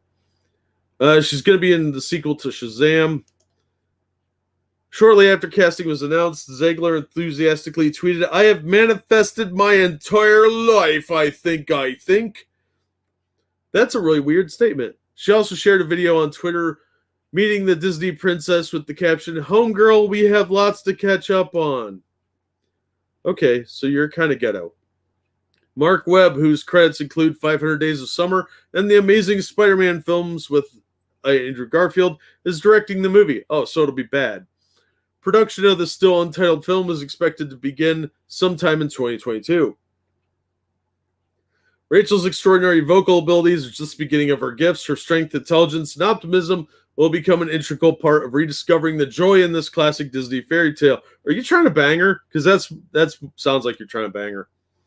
Disney has been in development on its live-action Snow White since 2016. Wow, that took a long time. As previously announced, Mark Platt is serving as producer with Benj Pasek and Justin Paul, the songwriting duo behind the tunes from La La Land, The Greatest Showman, and Dear Evan Hansen, set to write new music for the film. Enduring songs from the original cartoon will include Hi Ho, Someday My Prince Will Come, and Whistle While You Work. Somehow my prince identifying person will come. Thank you. Snow White and the Seven Dwarfs, based on the Brothers Grimm fairy tale, was released in 1937 and marked Disney's first animated feature film. Since then, the story of a princess whose wicked stepmother attempts to poison her with a tempting apple has been adapted several times, including 2012's Mirror, Mirror with Julia Roberts and Lily Collins, as well as Universal's darker tale, Snow White and the Huntsman, starring Charlize Theron and Kristen Stewart. That movie was okay. Mirror, Mirror was stupid. Disney is also working on a live-action remake of The Little Mermaid with Halle Bailey Halle Bailey set to play Ariel. Pinocchio, starring Tom Hanks and Lilo and Stitch, with director John Chu, as well as a prequel to its 2019 reimagining of The Lion King. Now, they did race swap the evil redhead in Little Mermaid with a person of color. So this isn't particularly shocking to anyone that they're going to race swap this. But this is not the end of that story. There's more. But wait, there's more, as they said in that Scream knockoff. Newly race swapped Snow White actress Rachel Zegler is an anti-police activist, says she is to blame for never-ending racism. Well, stop doing that. This is from Bounding into Comics. The recently cast race swaps Snow White actress is an anti-police... why do you just repeat that? Zegler announced her anti-police activism back in August 2020 in response to a Vice News article about police charging Kyle Rittenhouse with murder. Zegler responded on Twitter, writing, a 17-year-old murderer, a 17-year-old racist, a 17-year-old white supremacist. Well, I'd like to see some evidence of those last two. Murder, no, killing is, not all killing is murder. That's up for a court to decide. Anyway, not you, lady. She then followed that up with a tweet calling for the abolishment, I can't read, of police. Zegler wrote, kind remember that this is the kind of person who aspired to be a cop, so abolish the police because, oh my God. Oh, that's not baby brain logic at all. Yeah, this person wanted to do this career, so get rid of it. Sure thing. Who's going to protect your neighborhood, lady? Not only did Zegler describe Rittenhouse as racist and white supremacist, but she also referred to Donald Trump as white supremacist and racist as well. Back in May 2020, Zegler encouraged her followers to vote out Donald Trump, sharing images of Twitter, removing tweets from Donald Trump. She wrote, ingrain these images in your mind and vote. Why is she always shouting? When one user responded, you're right, if you're American, vote for Trump to promote free speech. Zegler responded, writing, sit the hell down, racist. When the user defended himself, Zegler called President Donald Trump a white supremacist and racist. The user responded to Zegler, oh yes, I hate people. I'm not reading that. Because I won't vote for that guy that said, if you don't vote for me, you ain't black and support free speech. Shut the fuck up. I have always advocated for equality and always will. And if you think I hate those people of color, you're just wrong.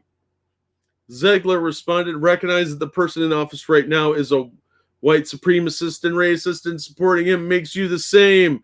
So sit, and I cannot stress this enough. The hell down, racist. Oh, God, are you 5? Interestingly enough, Zegler appears to also have admitted that she is a racist. Back in May 2020, she tweeted, if you think that using my platform as any decent human being should is barking orders, ha ha ha ha. Okay, I have donated, shared, and will continue to educate myself on the never-ending racism that I and many other white passing people am to blame for. Do the same, be well. Disney sure picked a winner with this new Snow White. I'm sure she and Simu Liu, who plays Shang-Chi, will get along great at the House of the Mouse. She does not look that white. So that previous picture, she had much darker complexion, so I don't know what the fuck she's talking about there. But she seems quick to label people, probably for career moves. But maybe she is a legitimately anti-white person. I don't know. Sure sounds that way, and she doesn't like the cops. So I'm intrigued to see how she's going to live in her new anarcho-commune that she's going to move to, because that would be the responsible thing to do if you hate all of these things. So, yeah, be aware of that. This could be a woke as hell movie. Cap's like his cruise control for cool. I don't know about that. Oh, yeah, she's a big brain, all right. Yeah, I'm not going to watch this trash. She does look Spanish. She might be Latino. I don't know. She's a cute girl, but she sounds like a real bitch. I bet she's fun at parties. Yeah, probably, I don't know. Maybe Snow White will be the evil person in this because they'll want to associate the word white with evil. So maybe she'll be like Snow POC, and there'll be an evil Snow White that tries to poison her throughout the movie, kind of cartoonishly. I don't know. It sounds awful, though. I'm not going to see the Little Mermaid one for the similar reasons, because race swapping is lazy if it doesn't fit the narrative of the movie. It's not like they're replacing like they're recasting people that were, in blackface in the 20s or something. Dwarves will probably all be a POC, yeah. Yeah, she's in West Side Story. That's a garbage movie as well. Oh, probably, Eagle. You're not wrong. I imagine there'll be a lot of changes to this, and it will all be total garbage. But that seems to be kind of the theme they do nowadays at Disney. So, yeah, more seemingly anti-white, anti-police propaganda coming from another shitty actress into, shockingly, a Disney film. So, more race swapping, more lazy storytelling. Liberating the dwarf POCs. Yeah, probably from some evil white oppressor. I liked Snow White and the Huntsman insofar as that it didn't piss me off, and that Kristen Stewart, although she can't act her way out of a paper bag, she was okay in that. And Chris Hemsworth was really good, I thought. I thought that was a decent reinterpretation of the Snow White story. More Brothers Grimm for sure, zombie. Yeah, Jim, you're probably not wrong. But I'm not watching this crap. It sounds awful. Yeah, and he'll probably need consent. You're exactly right, Rod. Hey, Costin, how you doing? Yeah, you're not wrong. That's why she was called Snow White, because she was a very pale child. So I don't know what they're going for here, but it's going to be dumb if they're going to play these stupid... If they're playing politics like this in the production stage, the script must be total dog shit. Remember Ghostbusters 2016 is a shining example of that. If they have to call people names, their movie probably sucks. Yeah, those days are long gone, Oki. Disney just makes woke stuff, and you will like it and give them money.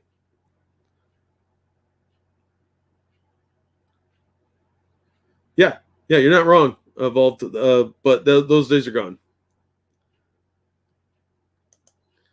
All right, next story. The Boys showrunner Eric Kripke talks season 3, breaking down the superhero myth and hitting the zeitgeist bullseye.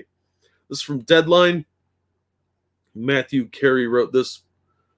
Behind the scenes on The Boys, Eric Kripke is the man. He developed the hit Amazon Prime series based on the comic book by Garth Ennis and Derek Robertson, and has served as showrunner since its inception. The Boys subverts the superhero genre, imagining a present day where awesome Avengers controlled by the unscrupulous Vought Corporation purport to stand for truth and justice while secretly committing heinous acts. Filming of season 3 is underway in Toronto with Kripke, who previously created the series Supernatural, Revolution, and co-created Timeless, again at the helm. Kripke said, "We're in the middle of shooting. We're just over halfway point by a couple of weeks, so full on production. It's all happening. I went through the quarantine and was on set for about 3.5 weeks just in the beginning to get everybody off and running, but since then I've been here in LA." Deadline. What are the challenges doing a huge television series in the midst of COVID-19? I don't care about this. Blah, blah, blah. Deadline. I doubt you want to divulge any season 3 spoilers, but you could talk about your goals for season as you work on it. Kripke, we've been certainly a political and satirical show. We were really interested in exploring both the recent history of Vought, the company and the show, but also through the recent history of the United States. We got really interested in the myths we tell ourselves to feel that we're righteous, really exploring America itself as a myth. And you're filming in Canada. A big element of the comics actually are flashbacks of World War II and Vietnam. I always really loved it because you got to see how the superhero phenomenon didn't just affect the present, but how it affected parts of the past as well. And so we have this character, Soldier Boy, played by Jensen Ackles, and he's been around since World War II and was the first Vought superhero. Through him and through his story, we were able to explore a lot of history of the country, really. I'd say in previous seasons, the boogeyman for you to be scared of used to be the terrorists are coming to get you, and now it's metastasized into I think a much more ominous, your neighbor is coming to get you. Probably a Trump supporter. And that's scary to me, how politics are turning us on each other. Yeah, you should be. That's the media at work. So we want to explore what it means to be in America, really. Yet filming in Canada. Deadline. One of the most remarkable aspects of the show is how you take on contemporary social issues. Authoritarianism and celebrity, for instance, which we just lived through for 4 years. Now, Hollywood's been around a lot longer than that. How are you able to somehow explore these timely issues, though ostensibly a kind of unreal world? Kripke. Part of it was, I do admit, dumb luck, because all good genre is a metaphor for something. I happened to stumble into this great job that had the perfect metaphor for the exact second we were living in. I've been waiting my whole life to stumble to something that hits the zeitgeist bullseye, and I didn't take for granted that I finally found one. Part of it just really relishing this world Garth Ennis created that is about celebrity and authoritarianism and social media and misinformation and how corporations present a shiny, happy mask to the world when what's behind that mask is the most ruthless drive for capital. I got handed this beautifully tailored suit and felt I just had to strut in as much as I can. One thing we do, though, probably even more than the comic, is we really try to hew to a very ruthlessly logical, grounded place of what would really happen, what would really look like if soups were really real, and if you applied the complete fucking absurdity of the superhero myth to the actual world we live in, where those gears grind are funny and strange and absurd. I love living in that sort of deconstructed space of just simple questions. If you were the Flash, you would be blowing up people all the time. If you were Superman and you had eye lasers, it would not be a cute little puff of white light when it hits you. It would be a horrific evisceration. Well, it would cauterize the wound, to be fair. Exploring all that makes the world feel more credible, but it's just great fun to break down the superhero myth that way. Because deconstructionism is what we need more of in comics. Deadline. It's a character-driven show, unlike a lot of superhero content. Kripke. When I was working with Seth Rogen and Evan Goldberg to create the show in the beginning, one of the things we quickly landed at was everyone will expect us to be shocking and outrageous and gory. So we said the most surprising and subversive thing we could do is to have an incredible amount of emotion and heart and hook people into the characters. That's the one thing that people weren't expecting of the show. Part of it was just the nature of what we can do really to surprise them. We try to give it the psychological focus of an indie film in the middle of these flying lasers and fights and whatever.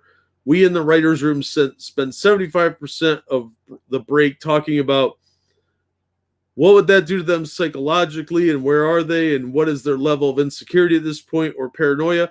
We spend the vast majority of the time talking about getting inside these characters' heads, and only then when it's over we say, what does that remind us of politically and satirically that's happening in the world that we really want to talk about? And then only when that's over and literally in the week, we're like, all right, where's the exploding whale or the giant dick? Or where's all the things that go on the front of the cereal box? And that happens very late because we really try to make sure our infrastructure is on solid ground. So putting in their political stuff is way more important than the entertaining parts. Gotcha.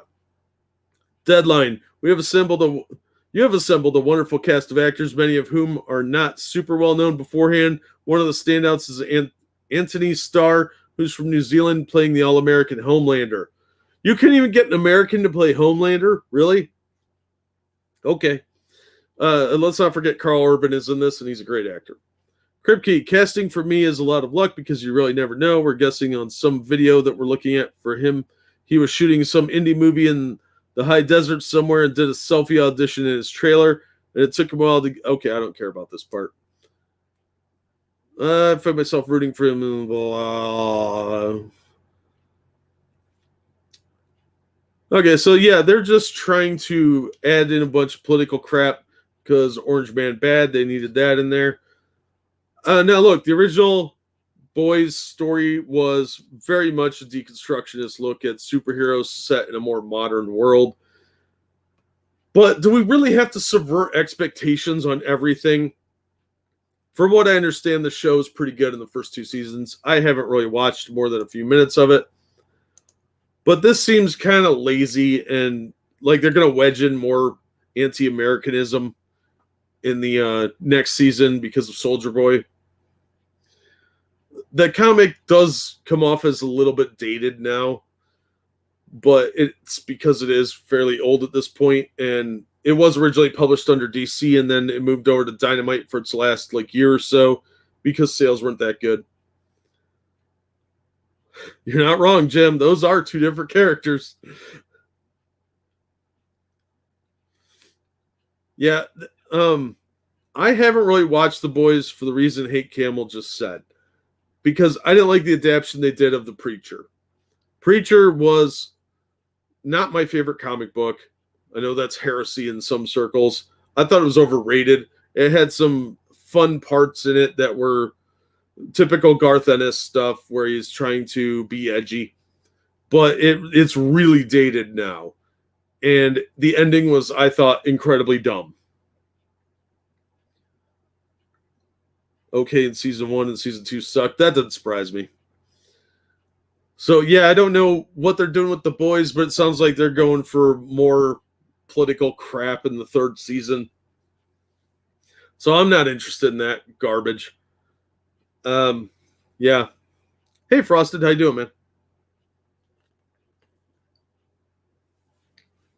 Let me grab another drink here.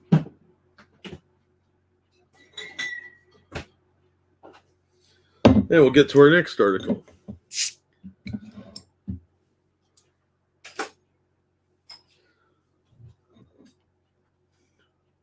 They replaced Jack from Jupiter as trans hookers? What? See, the original comic was a lot more interesting because it was so over the top. Like everything that Ennis does, it was intentionally dialed up to 11 in the goofiness factor. Amazon had The Boys after show that put me in a full-on poly rant. I'm not surprised. Oh, I'm not drinking beer, Zombie. I don't drink alcohol. Yeah, I'm working on the diabetes. No, I'm drinking the Mexican Coca-Cola that has the cane sugar instead of high fructose, because high fructose, I got to cut that out. But the cane sugar is slightly better for me. I'm in my kitchen, Eagle. The refrigerator is literally right behind me. I can reach back and touch the door. So, yeah, I do all this at my kitchen table. Mostly because I'm lazy and don't really like moving stuff around. And I only get to use like 3 rooms of the house. Yeah, Mexican Coke is the best Coke. I don't do that either, Frosted. If you're at Meyer, Jack, on occasion, Pepsi has real sugar 12 packs. Oh, I did not know that. I'm not a big Pepsi drinker because it tastes like flat Coke. We've always been more of a Coke family. Yeah, you can have my share, Zombie. Don't worry. I rarely drink, mostly just because I'm not a good drunk. You should just move all your stuff around, Della. It's pretty awesome. Columbia Coke is. I've heard that, Viking. You get the good stuff when you got the cash, I guess. And not to the H. I'm not in Southern Ohio, Okie. That's definitely more of an Appalachian area experience. I'm not near the Cincy. Only Dr. Pepper and root beer in this house. Yeah, they have a cane sugar Dr. Pepper, and it is amazing. I used to live near a Giant Eagle down in Columbus, and I'd walk down there and get all of the Dr. Peppers that I could that were cane sugar. Oh, they were delicious. Best Dr. Pepper ever. I don't know if you covered this, but did you see the new Shang-Chi trailer? Still looks meh. No, I haven't. I heard the Abomination's in it, but I haven't watched it yet. I really have a hard time caring about that movie. It doesn't look good. It looks almost as bad as that Snake Eyes movie, which Snake Eyes is a blonde dude with a messed up face, not some little Asian dude. More people can be martial artists than just Asians, Hollywood. I'm sorry to tell you that. And They already established a long time ago that Snake Eyes was in a horrible helicopter accident that messed up his face when he saved Scarlet. G.I. Joe issues 26 and 27. That's the only canon I will recognize. Screw you. Ale 8? I've never heard of that one. Yeah, cane sugar, Dr. Pepper. It's delicious. Cane sugar is what they used to have in the bottles. High fructose corn syrup didn't really come back into sodas until Coke Classic came back. I think that was when Coca-Cola replaced cane sugar with high fructose corn syrup, was when New Coke took a big steaming poop all over the place. Cane sugar Mountain Dew is good, but it has that vegetable oil aftertaste, especially after you drink one bottle of it. I can't do it. Yeah, you'll have to hunt for them, Hey Camel. They don't make too many of them. I don't even know if they still do. I haven't seen them in ages, but they are amazing. Find them if you can, and get all of them when you find them. Marvel movies have permanently turned me off. Yeah, the shows have really done that for me. I have no interest in these new movies. I might see the Spider-Man one just to see if it's a train wreck. Maybe the Doctor Strange if it looks remotely interesting. But I'm not going to go to the theater to see any of them. And that makes me sad.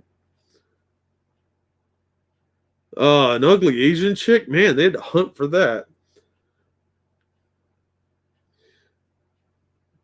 I didn't know that either. Yeah, Meyer's hit and miss on the cane sugar stuff.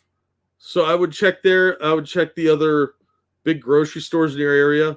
Like if you have Publix or Kroger or Giant Eagle. Giant Eagle is probably your best bet because I've seen it there more often than anywhere else. But yeah, look for it. You might be able to special order it from somewhere too, like Walmart.com or somebody's website. So Amazon or something. But yeah, keep an eye out for it. It's amazing. All right, before we lose anyone on Soda Talk, let's get to our next article, which is, of course, about SHAZAM actress Michelle Borth targeted for cancellation over Ashley Babbitt Instagram post. This is her in the original SHAZAM movie, not the 1940s Captain Marvel movie or trailer or serial, but the SHAZAM one with the guy from that TV show. I never watched Chuck. A number of this is from Bounding Into Comics. A number of wokies and cancel culture cultists. Oh, cancel cultists. Oh, I'm stealing that one. Who wrote this? Is this John Trent? Yep. Thank you, John. I'm using that. Cancel cultists have taken to the internet to theorize that SHAZAM sequel canned actress Michelle Borth over an Instagram post about Ashley Babbitt. Now, they did release a new still from the movie of all of them sitting on their chairs in the Rock of Eternity in costume. And the actress that plays Mary Marvel is now playing Mary and Mary Marvel. So she looks the same. And the actress that was playing the SHAZAM version of Mary Marvel is gone. She's no longer in the movie. The theory began to gain steam on Twitter following SHAZAM Fury of the Gods director David F. Sandberg revealing a first look at the new superhero suits for the Marvel family. Sandberg shared the first look on Twitter. He wrote, "Don't know how long we can keep the new suits from leaking out, so here's a pic I took the other day. The suits look fine. They look really similar to the ones from the last movie. And everybody looks cool, so not a big change, but this chick's a little different. She's kind of cute, too. A little thick for my taste, but as you can see, actress Grace Fulton is Mary Marvel. The superhero version was previously played by Michelle Borth in SHAZAM. Sandberg confirmed the change in a follow-up tweet. Yes, Grace now plays both parts, but her hair and makeup is slightly different when she's super, so nobody will ever recognize her. Hey, it works for Wonder Woman. It's a superhero movie. You don't need to explain that. Sandberg did not address why Fulton was now playing the superhero version of Mary Marvel or what happened with Michelle Borth. Nevertheless, the wokies and cancel cultists on Twitter took up the theory that Borth was fired due to an Instagram post about Air Force veteran Ashley Babbitt, who was shot and killed by U.S. Capitol Police on January 6th. Borth posted the image that reads, "I don't know your name. I don't know anything about you. Were you a mother, a sister, a spouse? I know your life mattered despite our striking differences of opinions." Oh my God, she was trying to understand somebody that was different from her. That goes against woke narrative. You must be destroyed. It continued, "If you are loved, and I know you are loved and will never be forgotten. I don't know who you are, yet my heart aches that you've been taken from this world so violently. My prayers and thoughts go out to all of your loved ones." The image concluded, "Your loss, your life fighting for something you believed in, and I'm mourning for you. As a woman, a human being, a sister, RIP 1/6/2021. Borth captioned the photo writing, "Her name was Ashley Babbitt. Her name matters." Well, that right there is going to get you canceled. Pajiba writer Brian Richards, who previously said that OAN reporter and Agent Pozo creator Jack Posobiec deserved to be tortured by fire ants, took to Twitter to claim that Borth was replaced due to her Instagram post. He wrote, But I don't understand why Michelle Borth isn't coming back to play the adult version of Marion, Shazam Fury of the Gods. Why isn't she coming back?" Well, if I had to take a guess, it probably had to do with Michelle Borth posting this on Instagram on January 6th. He then took a screenshot of Borth's Instagram post. In a follow-up tweet, Richards added, "I'm sure that there are other reasons why Michelle Borth won't actually be appearing in Shazam Fury of the Gods, but that Instagram post, it sure as hell doesn't make her look good." Okay. You gotta start making better choices. She looks like she has downs in that picture. That's, ouch. No, another character they ruined, thanks to Marvel's MCU garbage shows. Following Richard's post, a number of Twitter users decided to pile on and share their belief that Borth was also fired for the post. One wrote, "Someone committed career suicide." And another wrote, "Mourning the death of a terrorist sure ain't a good thing. That's bad grammar." Interestingly enough, Borth celebrated Fulton sharing the first look photo. Let me start over. Interestingly enough, Borth celebrated Fulton sharing the first look of the costumes on her Instagram. Borth replied with a bunch of celebration emojis, as you can see below. There's a lot of like praise hands and smiley faces and hearts and crap. Other than her Ashley Babbitt Instagram post, Borth celebrated Pride Month last June. On her Instagram, she wrote, "5 years ago today, love won. Change is always possible. Let our past victories remind us that nothing is impossible and inspire us to keep fighting for it." She then quoted Maya Angelou, apparently a known right-wing extremist. "Love recognizes no barriers. It jumps hurdles, leaps fences, penetrates walls to arrive at its destination full of hope." She talking about love or a bunker buster? Borth also supported Hong Kong protesters last June as well. Oh, what a monster, going against the one China narrative. She wrote, "It's easy to lose perspective when everything around you becomes so chaotic. It's like trying to see straight after riding the teacups and your head is still spinning. It takes a moment to find your footing. I understand our country's in chaos because we're fighting for something worth fighting for. If you've been to any hashtag Black Lives Matter protest or supported the movement in any way, you've exercised your freedom of speech, freedom of assembly, and freedom of press in a democratic society. These rights are allowed us to bring about change and reform throughout history and will continue in the future." I don't think that's done by burning down neighborhoods, but that's just me.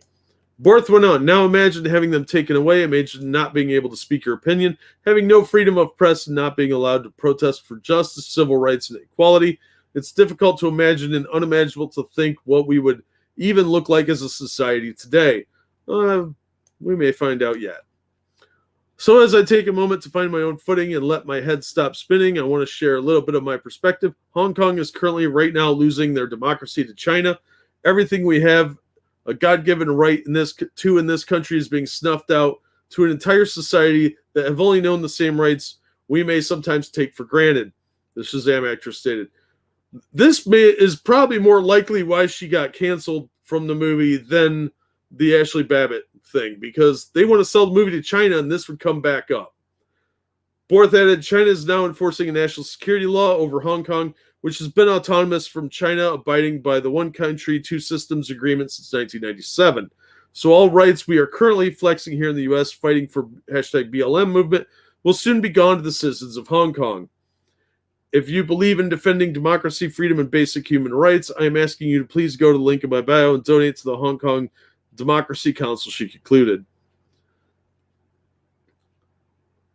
She also tweeted her support for Black Lives Matter as well as mask wearing in a post from July 2020. She shared a photo of Black Lives Matter and wrote, "Wear a mask, period, blah, blah, blah," the usual stuff. And it's even a Black Lives Matter mask. As for the theory, Borth was canned from SHAZAM Theory to the Gods over her Ashley Babbitt Instagram post. It appears to be just that, just the theory created by Brian Richards. But the fact the theory even exists and the responses it got goes to show you the mentality of people like Richards and those responding to him. There's nothing wrong with what Michelle Borth posted. In fact, America would be in a much better place if more people held Borth's views on this matter. Showing compassion is a strength. Not anymore, it's not. So what do you think of her cancellation? I think it's more likely that she got canceled over her post about Hong Kong than it is about the Ashley Babbitt thing. The Ashley Babbitt thing definitely would have got her in trouble. You can't sympathize with political opponents of crazy people because they're crazy and they will relentlessly stalk you and try and destroy your life. So that doesn't surprise me too much, but I think it's more likely the latter rather than the former.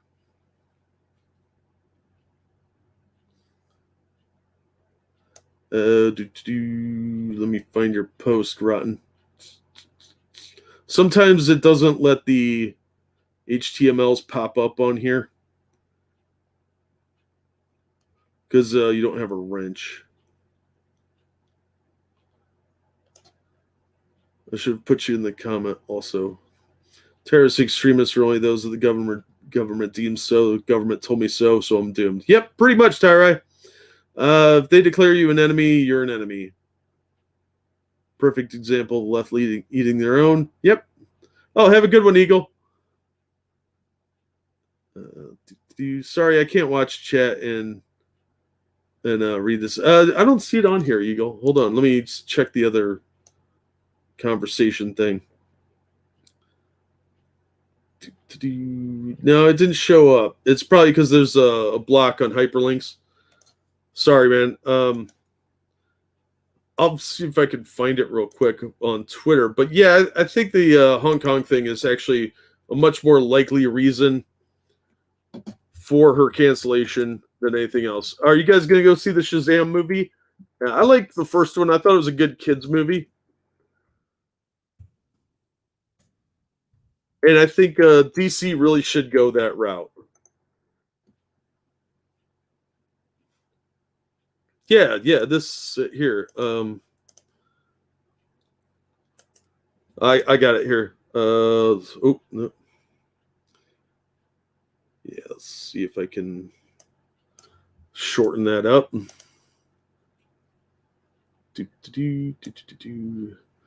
Oh my God, content.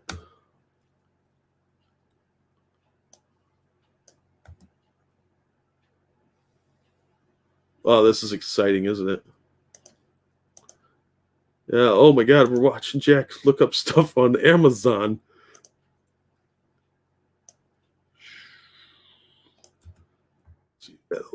Yes. Awesome. Give me 1 second. There we go. That's the cane sugar one. Real sugar soda. It's $40 for 12 of them. That's pretty high price, but the Coca-Colas I get are about $1.60 a piece. So, and while you're over there, check out my books on Amazon.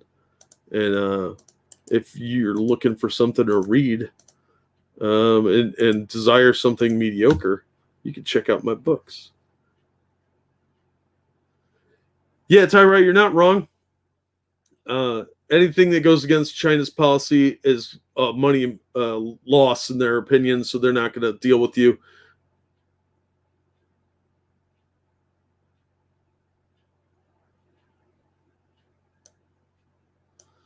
An acquaintance of mine told me he didn't place a large enough order to get his new comic shipped for the next month's order, so he has to go through and decide what crap to order he can't sell. Ugh, that sucks. Tell him to look at graphic novels. The same dollar-wise as normal off-peak orders. Oh, that sucks. Hey, Monkey, how you doing? Well, the next Shazam movie mentioned Kiever Dam being on the corner tonight. Sorry, Lords of the Night. I have to show here. Go check out Frosted Glasses channel, The Corner, tonight at 11:30. We'll be done way before then. I only got 2 more stories. Cough, new books, cough. Yeah, I know. I've been super busy since Mom's stroke. That's taken up an insane amount of my time. So I haven't been able to get as much writing done. But I am working on stuff. I just don't have enough time to get a whole lot done. But I'm hoping to have something out by October. That's my plan anyway. Suicide Squad. Yeah, I saw the Suicide Squad 2 trailer. It looked okay. I might see it if it's on HBO Max, because I've got HBO Max, and which, quite frankly, I like better than Netflix. It's less woke and there's more stuff. You just missed a lot of news articles. There's some really dumb stuff going on. So yeah, the Suicide Squad trailer. I don't know. It'll probably be okay, but I don't know. I'm not that interested in it. Thank you, Okie Native, for the donation. Have a pound of chicken. I will do that. I like chicken.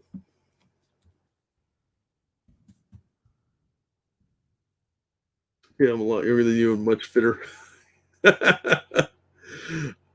I'm not planning on dying, but you never know. I do want to get the book series done, too, because I've got quite a few books left to do. And books 3 and 4 of the series are ready for revisions. Book 3 I've been doing extensive revisions on, so that's going to take a while. I got to cut out like 40 pages because I changed a few things to make it make more sense.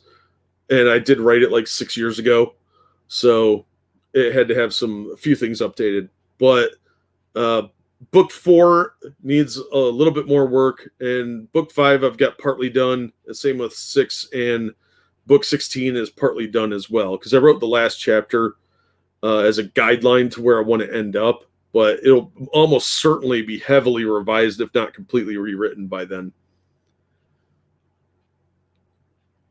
Peacekeeper's helmet's too shiny. Yeah, well, he's busy sucking up to China, so he's polishing it with their knob. Yeah, I did, James. He said no to a Jaws reboot, and good for him. That movie is fine. It's fine the way it is. It doesn't need rebooted. There were enough of those.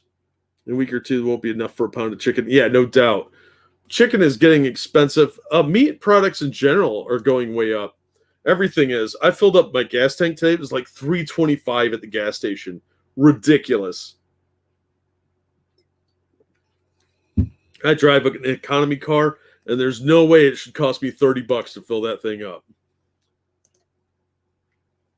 All right. Next article. Jackson Hyde comes of age in Aquaman the Becoming. So what they're doing here is, this is the character formerly known, I think, as Kaldaram. I think. He's culturally appropriating blonde hair here, but he is going to become the new Aquaman. And they're doing what Marvel did unsuccessfully back in 2016 by swapping out all their main characters. Batman's going to be the son of Lucius Fox, so they can have a black Batman, even though that makes zero sense, because why wouldn't Dick Grayson become Batman? Or Tim Drake, for that matter. And Aquaman is just the latest of the swaps, so they're trying to do this. And this is from DC's page itself. It should be a good time to be Jackson Hyde. After existing under the radar for much of his life, the young hero has found acceptance and honesty in his relationship with his mother, made peace with the truth about his father, and been embraced by Aquaman, Mura, and the people of Amnesty Bay. And now Aquaman focuses on raising his daughter, Indy. Jackson is ready to step up and become the hero. So they've already established that in Future State, Andy, the daughter of Murrah and Arthur Curry, is going to be gay. So they also needed to do more than that. They wanted more representation. So Jackson here is gay as well. So they can have a gay Aqua woman and a gay Aquaman.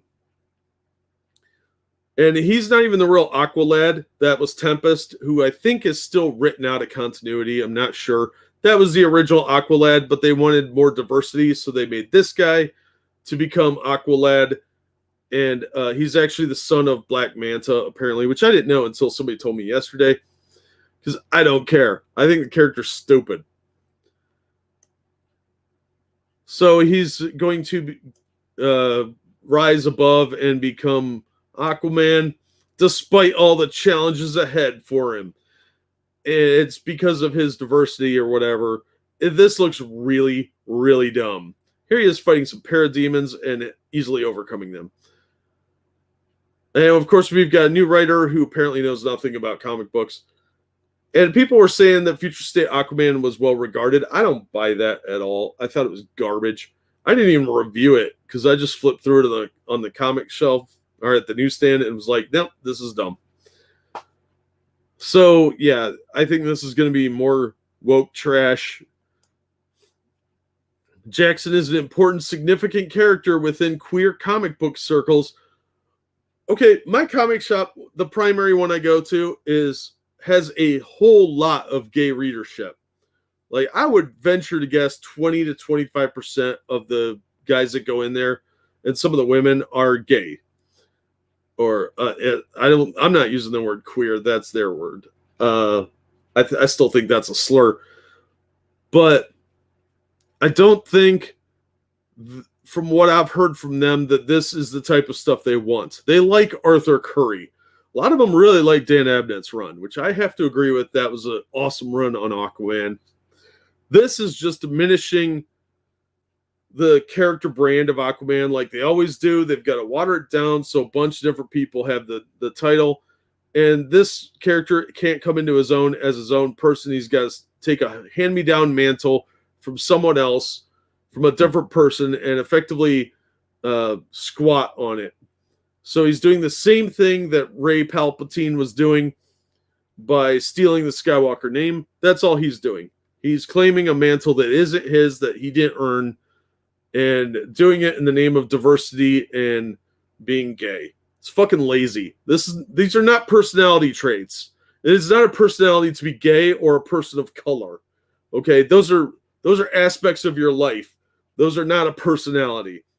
So this is weak, and I hope this fails, quite frankly, because I'm sick of this shit.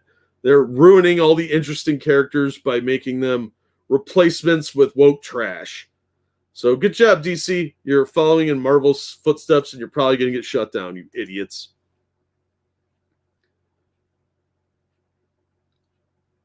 Right, Frosted? I'm not reading that, but that's funny.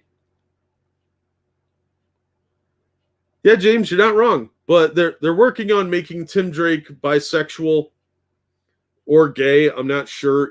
And just ignoring that whole relationship with spoiler thing that they had going on for like a decade and a half.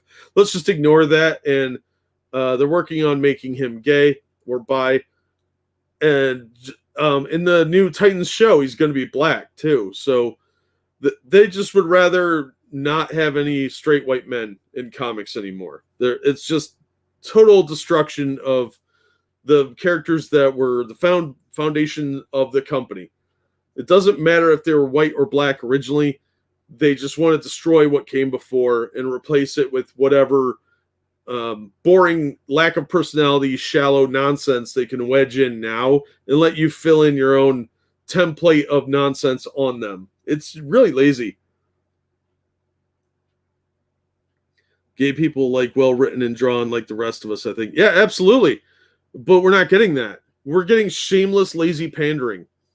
And it's pathetic. It really is. I'm not answering that question, Frosted. First they came for the gingers and you said nothing because you were not a ginger. Now they come for you. Yeah, you're not wrong, Ginger Power.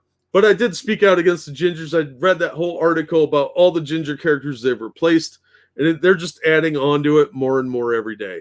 Now they're coming for the blonde characters because Aquaman's a blonde.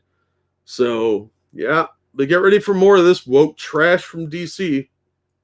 Speaking of woke trash, our final article of the evening is Marvel Voices Pride one-shot sees Elektra lectured on trans womanhood mid-battle by transgender Immortal Hulk character Dr. Charlene McGowan. This is, of course, from Bounding Into Comics. Look at that look. Excuse me, what? Her boob here looks really weird. But that costume is really cool when you see the full costume. Although the scarf thing would be a big hindrance. That should be a waist thing and not on your neck. I know it's Elektra, but come on. In a prominent example of Marvel's current in-house storytelling standards, a story featured in the recent Marvel Voices Pride Anthology one-shot, which is $10, sees ninja assassin Elektra Nachos treated to a mid-battle and ham-fisted lecture on the ins and outs of transgender womanhood. See, that costume looks pretty cool. Now, I wouldn't mind reading the new Daredevil book, but it got to where the story wasn't going anywhere, so I was just going to wait for the trade paperbacks, and then I just kind of lost interest and didn't want to pay $20 a piece. An anthology one-shot published in honor of Pride Month, Marvel Voices Pride features a number of stories from various Marvel creators, focusing on the House of Ideas' numerous LGBT plus characters, such as Prodigy, Dakin, and North Star. And there's the kid from, because, she has a rainbow power, the kid from Power Pack has to be gay too. And then one of the Valkyries. So, yeah, there are a ton of gay characters at Marvel now, like an inordinate amount to where they may have to start worrying in 20 years about who's going to take over the mantles of heroes because they're not reproducing. So, not just Bobby Drake either. The aforementioned lecture occurs in the anthology's 3-page story, Something New Every Day, written by Lila Sturges, Jack of Fables, with art by Derek Charm of Star Wars Adventures, so it's got kitty art, and colors by Brittany Peer, Teenage Mutant Ninja Turtles Universe, Kari's Path. That's way too long of a title. And features Elektra Nachos in her current guise as Daredevil. It's a 3-page story. That's not a story. That's a fill-in. Beginning with Elektra stumbling upon the Immortal Hulk's Dr. Charlene McGowan trespassing in one of Wilson Fisk's old mutant growth hormone manufacturing sites, the story then sees the femme fatale confront McGowan on their reasons for accessing the lab, only for the scientists to reveal that the individual is a transgender woman seeking to use the leftover technology to help trans women manufacture their own hormones without taking pills every day. Oh, that art is dog shit. Look at that face. Is that even supposed to be a human? Is that a puppet? I'm pretty sure I saw this on Sesame Street or maybe the Muppets. Ugh. Garbage. Let the beat drop. That's an actual sentence here. Yeah, this is 1 page of a 3-page story. Ugh. However, before the two can converse any further, they are soon interrupted by the Z-list rollerblading supervillain team, Fast Five, who have arrived at the lab of their own accord in an attempt to steal its stash of mutant growth hormone. As Elektra leaps into action, Cowan attempts to inform the members of the Fast Five that the faculty has been cleaned out of mutant growth hormone, only to express frustration when she finds that the team's leader, Blue Streak, isn't listening to a word I say. Why would they? They don't know you. You look like freaking Dora the Explorer here in your stupid little backpack. Monkey, if you're still here, she's wearing a backpack, and she makes this face. Why would they listen to you? They don't know you. You're a nobody. Even if you are a doctor, which, yeah, okay, who cares? They're not going to listen to you. Seeking to sympathize, Elektra quips back to Cowan, "Welcome to womanhood," only for the scientists to rebuff the heroine's attempts at camaraderie by lashing back, telling a trans woman welcome to womanhood is actually kind of condescending. Yeah, this is the perfect time to start a lecture, is in the middle of a fight when it's life or death, when even Z-listers who looked like a really gay dance troupe. I mean, really, you're not even taking yourself seriously, Marvel. What the shit is this? Yeah, it should imply some sort of peril when you're supposed to be in a fight with idiots on rollerblades. Instead, this is why I call them chick tracks. If they just substituted their woke nonsense for religious text, it would be the same thing. Except this is colorized. That's it. If you don't know chick tracks, look up Dungeons and Dragons chick track, and you'll find it. Or Bad Bob. That's a fun one as well. CHICK space TRACT. Chick tract. They are just blatant religious propaganda. And that's what these are. These anthology books, they don't give a shit about whether they sell or not because they know that the woke crowd will buy them just to have them. What they don't know is the woke crowd's a lot smaller than they think it is. So I've seen a bunch of these on the shelf. They're still there. So yeah, it's not selling. They're $10 a piece too. And the stories are like 3 to 8 pages. That's barely a story. Even at 8 pages, that's a barely story. I have seen the Snickers ads in comic books that are better written and drawn than most of this trash. Anyway, and it implies that we aren't real women until and unless we transition, concludes Cowan. Well, DNA has a thing, you know. Eliciting a response of, I apologize, I was not aware of that from Elektra because she's a good ally. She didn't say get fucked and leave and let this bitch get beaten up by these 5 assholes. Maybe I would have, but I don't know. See, she's pouring stuff in this thing, and yeah, I apologize. Fuck off. You're in the middle of a fight.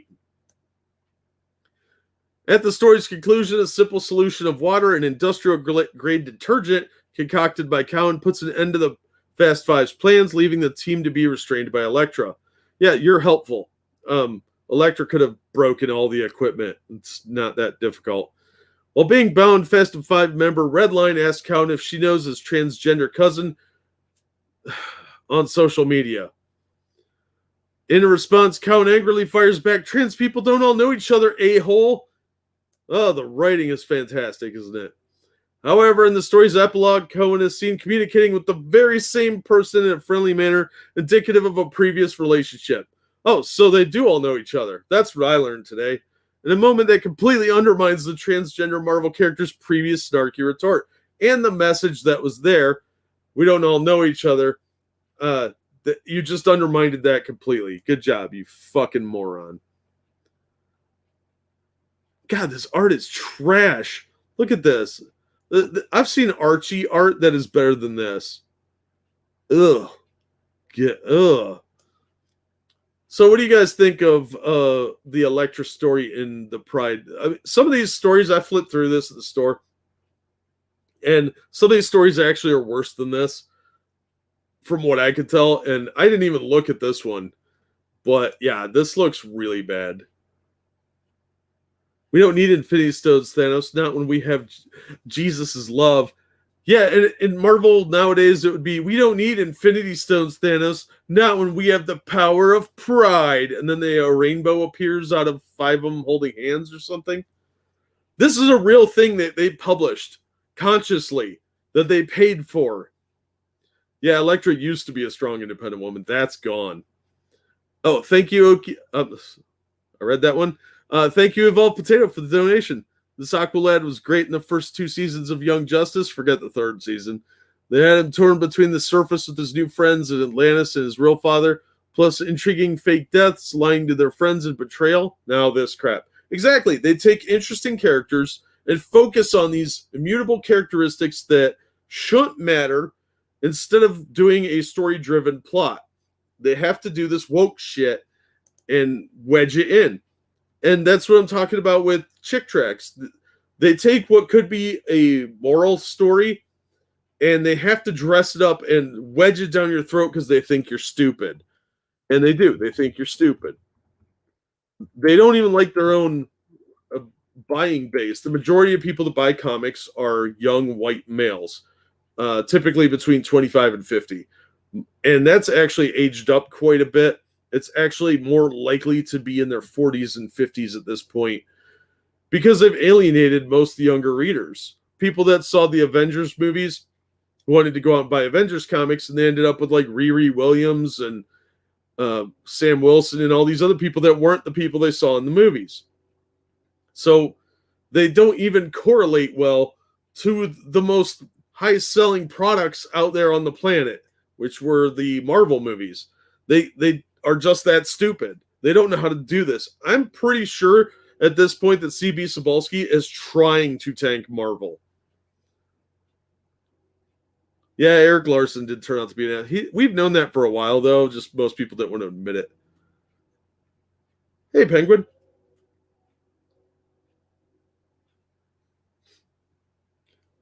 Because that was just, to answer your question, Penguin, that was just one story within the anthology, and that isn't even probably the worst one in there. I would guarantee you there's something else in there that's at least as trash, if not worse than that.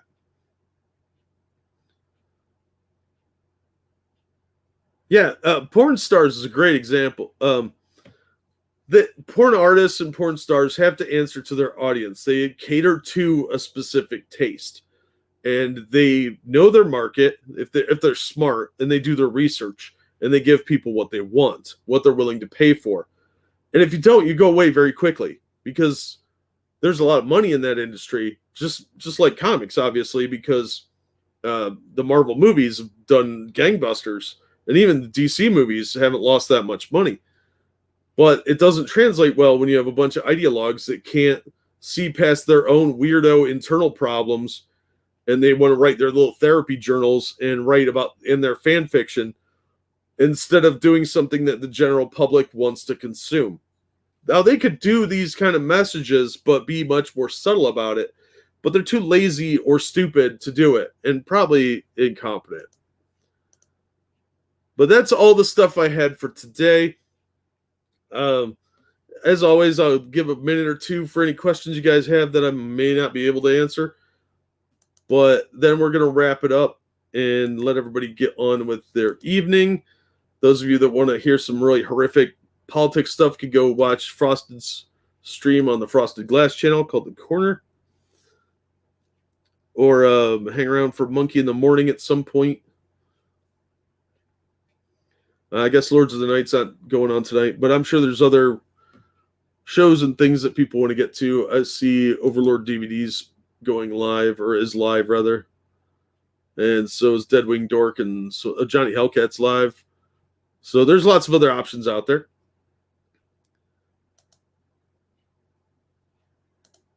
All right, well, I'm not seeing any questions or anything. Yeah, be sure and like, share, and subscribe as always. And check out my other channel, Bad Comic Reviews, for comic book reviews. That's all I do over there. Boom. Have you heard of Bedrock Comics? It seems to be in chart. Changing my area. My youngest finally found a place to go. I haven't heard of them. I'm sorry, I can't be much help there.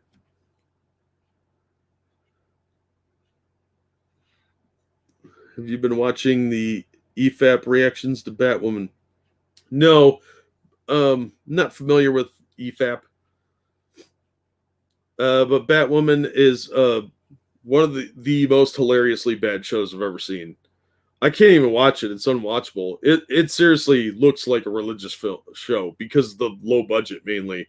And the acting is atrocious. I mean, I get they're trying really hard to make it work, but that show is just so stupid. Seems to be a Houston chain. Yeah, I'll look into it, Becca, but yeah, I've never heard of them. Isn't that electronic masturbation? No, I would think so. Check, but hi, Check. Yeah, it's a thing that happens.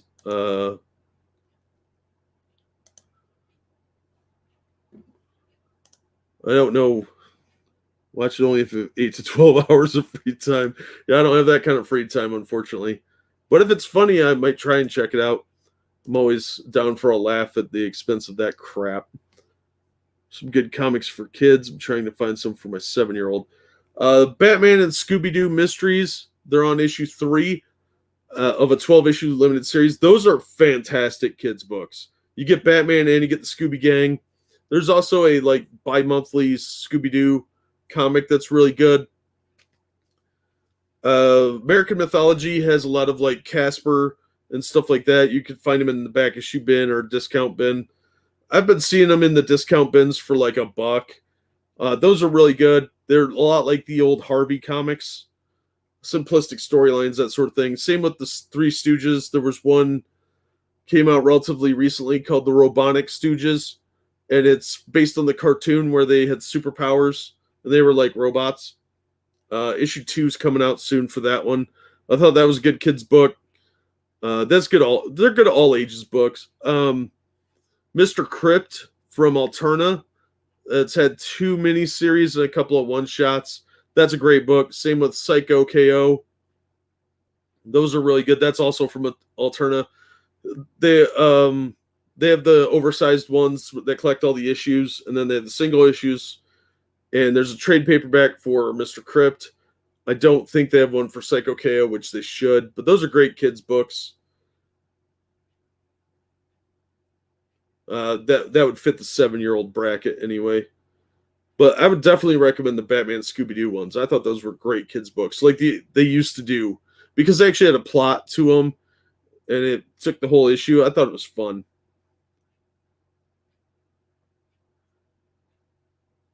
Rags, Muller, Fringy, etc. The reaction videos are hilarious. I'll check it out. Yeah, Loki is really disappointing. I was hoping for something much better, but it's just kind of boring. And this 3rd episode was a real turnoff for me.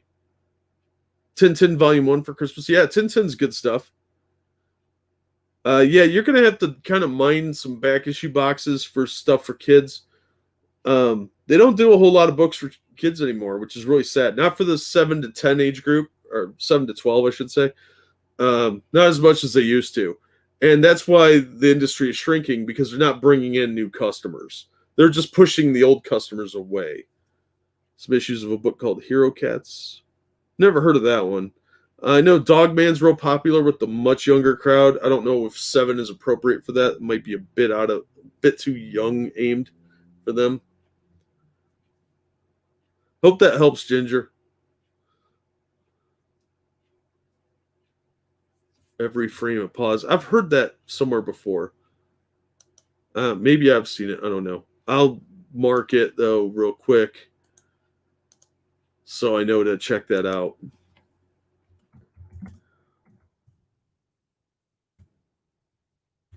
If I can spell Batwoman correctly.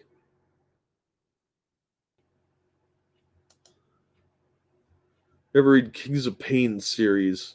Yeah, that was in the annuals crossover. I'm going to review that. That actually sent me down a spiral to where I was looking at getting a bunch of X Factor back issues, because I found a whole bunch of them super cheap. So I got this huge stack of them sitting here now. But yeah, I've got the Kings of Pain annuals, and I haven't read those since the 90s, so that'll be a fun trip. But I kind of want to get back into refresh myself on that time period of series, because there was a lot of good books from like Punisher and X Factor. Even Spider-Man was good around that time, and Namor. And I know some of those don't tie into that, but I miss the 80s when comics were accessible by more people. Even when they did have the occasional lefty nonsense in there, like when Punisher became black. Oh, man, that was so freaking stupid. But thankfully, those were the exceptions, not the rule like it is now. And I looked at my list for stuff for next week, and it is almost entirely smaller press stuff. I've got 2 books from IDW and 2 books from Boom. Everything else is an independent publisher out of the 14 books that I'm picking up. So I'm going to do a stream on stuff that's coming out next week, and I'm going to do that probably tomorrow night, and start doing those once a week as their own standalone things, so that I can focus more on more articles like we did tonight. And if you want to see what books are coming out and hear me complain and whine about those, that'll be a separate stream. And that way we're not up against the wall for time, that sort of thing.